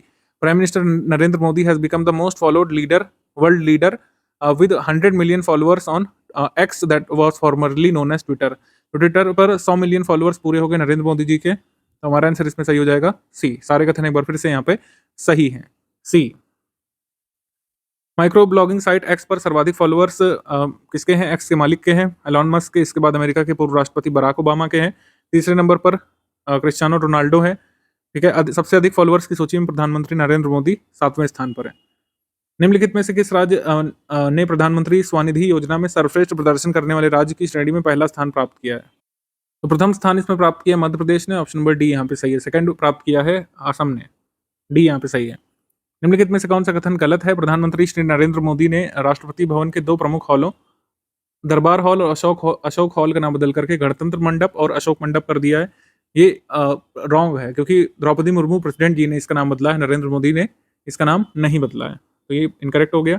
फैक्ट करेक्ट है, नाम यहाँ पर अगर प्रेसिडेंट जी का जुड़ जाएगा तो ये फैक्ट सही हो जाएगा। द्रौपदी मुर्मू ने जो 2 हॉल हैं, दरबार हॉल और अशोक हॉल, इनका नाम बदल करके गणतंत्र मंडप और अशोक मंडप रख दिया था। ये सही। तो इनकरेक्ट यहाँ पे फर्स्ट वाला हो गया। Rajasthan will become the first state in the country to develop a 10-year road safety action plan aimed at reducing deaths in road accident to 0। ये सही। यूनियन मिनिस्टर श्री अश्विनी वैष्णव ने India 500th community radio station Apna radio 90.0 FM launch किया था Indian institute of mass communication Aizawl Mizoram से। ये सही। तो इसमें इनकरेक्ट पूछा है ओनली 1, यहाँ पर आंसर हो जाएगा ओनली 1 ए। अंतर्राष्ट्रीय ओलंपिक समिति ने वर्ष 2025 में होने वाले पहले ओलंपिक ई स्पोर्ट्स खेलों का मेजबान देश किसे नियुक्त किया है? ओलंपिक ई स्पोर्ट्स की मेजबानी करेगा सऊदी अरब। फ्रांस के किस संग्रहालय ने जुलाई 2024 में भारतीय अभिनेता शाहरुख खान के सम्मान में उनके नाम और उनकी इमेज के साथ एक सोने का सिक्का जारी किया था? ग्रेविन म्यूजियम ने ऐसा किया था, ऑप्शन नंबर सी यहाँ पर सही है। ग्रेविन म्यूजियम, फ्रांस के म्यूजियम ने जारी किया था सिक्का। First Indian actor under whose name a customised gold coin has been launched by Grévin museum. केंद्रीय मंत्री जितेंद्र सिंह जी के अनुसार अगस्त 2024 में गगनयान मिशन के लिए प्रशिक्षण ले रहे 4 अंतरिक्ष यात्रियों में से एक अमेरिकी अंतरिक्ष एजेंसी नासा के साथ सहयोगात्मक प्रयास के तहत अंतर्राष्ट्रीय अंतरिक्ष स्टेशन जाएगा। मतलब ये जो है इंटरनेशनल स्पेस स्टेशन में ट्रैवल करेंगे as a part of collaborative effort with US space agency NASA. 4 में से एक एस्ट्रोनॉट जो है इंटरनेशनल स्पेस स्टेशन को विजिट करेंगे, ऐसी जानकारी यूनियन मिनिस्टर जितेंद्र सिंह ने दी थी। US based space exploration and research agency SERA in collaboration with Blue Origin, Jeff Bezos की जो कंपनी है, इसने अनाउंस किया है इंडिया को as a partner nation in its human space flight programme on 1 July 2024। ये सही। Indian Navy's flagship warship INS Tabar arrived in Hamburg, Germany on 17th July 2024 on a 3-day visit। ये भी सही है। Answer यहाँ पर सही हो जाएगा डी। तीनों स्टेटमेंट यहाँ पर करेक्ट है। निम्नलिखित में से कौन सा कथन सही है? केंद्रीय कृषि मंत्री शिवराज सिंह चौहान ने कृषि अवसंरचना कोष के अंतर्गत बैंकों द्वारा प्रस्तुत ब्याज अनुदान दावों के निपटान की प्रक्रिया को स्वचालित तेज करने के लिए नाबार्ड और किसान कल्याण विभाग द्वारा विकसित वेब पोर्टल का शुभारंभ किया था। तो ये सही है पहला कथन। दूसरा कथन कह रहा है कि union minister doctor Jitendra Singh ने लॉन्च किया था 2 जियो पोर्टल्स, भुवन पंचायत और national database and emergency management. ये भी सही है। The Uttar Pradesh cabinet has approve Tata Sons proposal to build museum of temples at Ayodhya. मंदिरों का संग्रहालय बनाने के लिए टाटा सन्स के प्रस्ताव को मंजूर कर दिया है उत्तर प्रदेश मंत्रिमंडल ने। ये भी सही है। हमारा आंसर इसमें हो जाएगा all of the above correct. D यहाँ पे सही है। डी इसका आंसर हो जाएगा उपयुक्त सभी। आगे है, मध्य प्रदेश में लोक निर्माण विभाग की सड़कों पर पॉट होल्स और पैच की रिपोर्टिंग के लिए तैयार किया गया लोकपथ मोबाइल ऐप का लोकार्पण किसने किया था? तो वहां के मुख्यमंत्री जी ने, डॉक्टर मोहन यादव ने। ऑप्शन नंबर सी यहाँ पर सही है, डॉक्टर मोहन यादव, सी। निम्नलिखित में से किस राज्य के पर्यटन एवं नागरिक उड्डयन विभाग ने पर्यावरण स्थिरता को बढ़ावा देने के लिए राज्य में प्रवेश करने वाले सभी पर्यटक वाहनों को बड़ा कह सकते हैं गार्बेज बैग ले जाने अनिवार्य कर दिया है? सिक्किम ने किया है कि कोई भी अगर मतलब टूरिज्म के उद्देश्य से अगर टूरिस्ट व्हीकल इंटर कर रहा है तो उसमें अनिवार्य रूप से एक गार्बेज बैग होना चाहिए। आंसर यहाँ पर हो जाएगा बी, सिक्किम। केंद्र सरकार ने भारत में स्मार्ट सिटी मिशन को किस अवधि तक के लिए आगे बढ़ा दिया है? 31 मार्च 2025 तक आगे बढ़ा दिया है। ऑप्शन नंबर बी यहाँ पे सही है, 31 मार्च 2025। निम्नलिखित में से कौन सा कथन सही है? CSIR केंद्रीय यांत्रिक इंजीनियरिंग अनुसंधान संस्थान ने DST और SEED प्रभाग के सहयोग से सीमांत छोटे किसानों के लिए कम हॉर्स पावर रेंज का कॉम्पैक्ट यूटिलिटी ट्रैक्टर विकसित किया है। ये सही। South India first and India largest leopard safari was inaugurated by Karnataka environment minister eight Bannerghatta biological park इन कर्नाटका। तो साउथ इंडिया का पहला और इंडिया का लार्जेस्ट लिपॉर्ड सफारी शुरू किया गया बनरघट्टा बायोलॉजिकल पार्क में। ये सही। Lieutenant governor of Ladakh BD Mishra ने डिक्लेयर कर दिया था लद्दाख को as an administrative unit to have achieved full functional literacy. तो ये भी सही है। हमारा आंसर इसमें हो जाएगा 1, 2 और 3। तीनों स्टेटमेंट यहाँ पर करेक्ट है, सी। आगे हम लोग बढ़ेंगे। जुलाई 2024 में निम्नलिखित में से किस राज्य में 1600 टन के लिथियम संसाधन का भंडार पाया गया? लिथियम डिपॉजिट्स यहाँ पे डिस्कवर किए गए हैं जुलाई 2024 में। कहाँ पर? तो कर्नाटक के मांड्या और यादगिरी जिलों में ये डिपॉजिट्स डिस्कवर किए गए हैं, कर्नाटक में lithium deposits. Option number C. Mandya and Yadgiri districts has found the presence of lithium resources in Mandya and Yadgiri districts of Karnataka। किसने खोजा है? Atomic minerals exploration and research ने, directorate of atomic minerals exploration and research ने। वायुसेना प्रमुख CAS air chief marshal BR Chaudhari ने 1 July 2024 को कहां पर हथियार प्रणाली स्कूल का उद्घाटन किया था? यानी कि वीपन सिस्टम स्कूल को इनॉग्रेट किया था बेगमपेट में, हैदराबाद में। ऑप्शन नंबर डी यहाँ पर सही है, हैदराबाद। 27 जून 2024 को निम्नलिखित में से किसके द्वारा पुणे के सशस्त्र बल चिकित्सा महाविद्यालय में जीनोम अनुक्रमण की अगली पीढ़ी की अत्याधुनिक सुविधाओं से लैस जीनोम अनुक्रमण प्रयोगशाला का उद्घाटन किया गया था? इसको इनॉग्रेट किया गया था श्री दलजीत सिंह के द्वारा। ऑप्शन नंबर बी यहाँ पर सही है। तो आपसे ऐसे भी पूछ सकते हैं कि next gen genome sequencing laboratory कहाँ पे खोली गई है? तो armed forces medical college Pune में। हम प्रधानमंत्री मोदी जी को 15 सर्वोच्च नागरिक सम्मान अलग अलग देशों से जो मिले हैं उनकी सूची यहाँ पे दी हुई है। अभी लेटेस्ट रशिया से मिला है, तो उससे पहले का भी एक बार देख सकते हैं आप। ठीक है, इस तरीके से। एक लास्ट क्वेश्चन कर लेते हैं, कंसेप्चुअल क्वेश्चन पर भी हम लोग फोकस कर रहे हैं, तो कंसेप्चुअल क्वेश्चन देख लेते हैं। किसी भी संसद सदस्य द्वारा की गई अपमानजनक, अभद्र, असंसदीय, अशोभनीय टिप्पणियों को विलोपित करने यानी एक्सपंज करने की शक्ति राज्यसभा के सभापति और लोकसभा अध्यक्ष को प्रदत्त है। तो एक्सपंक्शन पावर जो है ये किसको मिली है? संसद में राज्यसभा के सभापति को, ठीक है, और लोकसभा अध्यक्ष यानी स्पीकर ऑफ लोकसभा को। एक्सपेंशन पावर्स का उद्देश्य संसद में चर्चा के दौरान कदाचार अक्षुण्ण रखना और संसदीय मानकों का अनुरक्षण करना है। तो ए भी सही है, आर भी सही है, और आर ए की सही व्याख्या भी कर रहा है। हमारा आंसर इसमें हो जाएगा ए यहाँ पे सही हो जाएगा। नियम 261 राज्यसभा में और नियम 380 लोकसभा में आपत्तिजनक टिप्पणियों को हटाने या विलोपित करने की अनुमति देता है। ठीक है, सभापति को, राज्यसभा के सभापति को और लोकसभा अध्यक्ष को। तो हमारा आंसर इसमें हो जाएगा ए। ये क्वेश्चन इंग्लिश मीडियम में भी हमने दे दिया, आप इसको कर सकते हैं। हमेशा ही दोनों ही लैंग्वेज में क्वेश्चन कराए जाते हैं स्टडी फॉर सिविल सर्विसेज में। इस तरीके से वीडियो यहाँ पर खत्म होता है। लाइक शेयर सब्सक्राइब जरूर करिएगा। जय हिंद दोस्तों।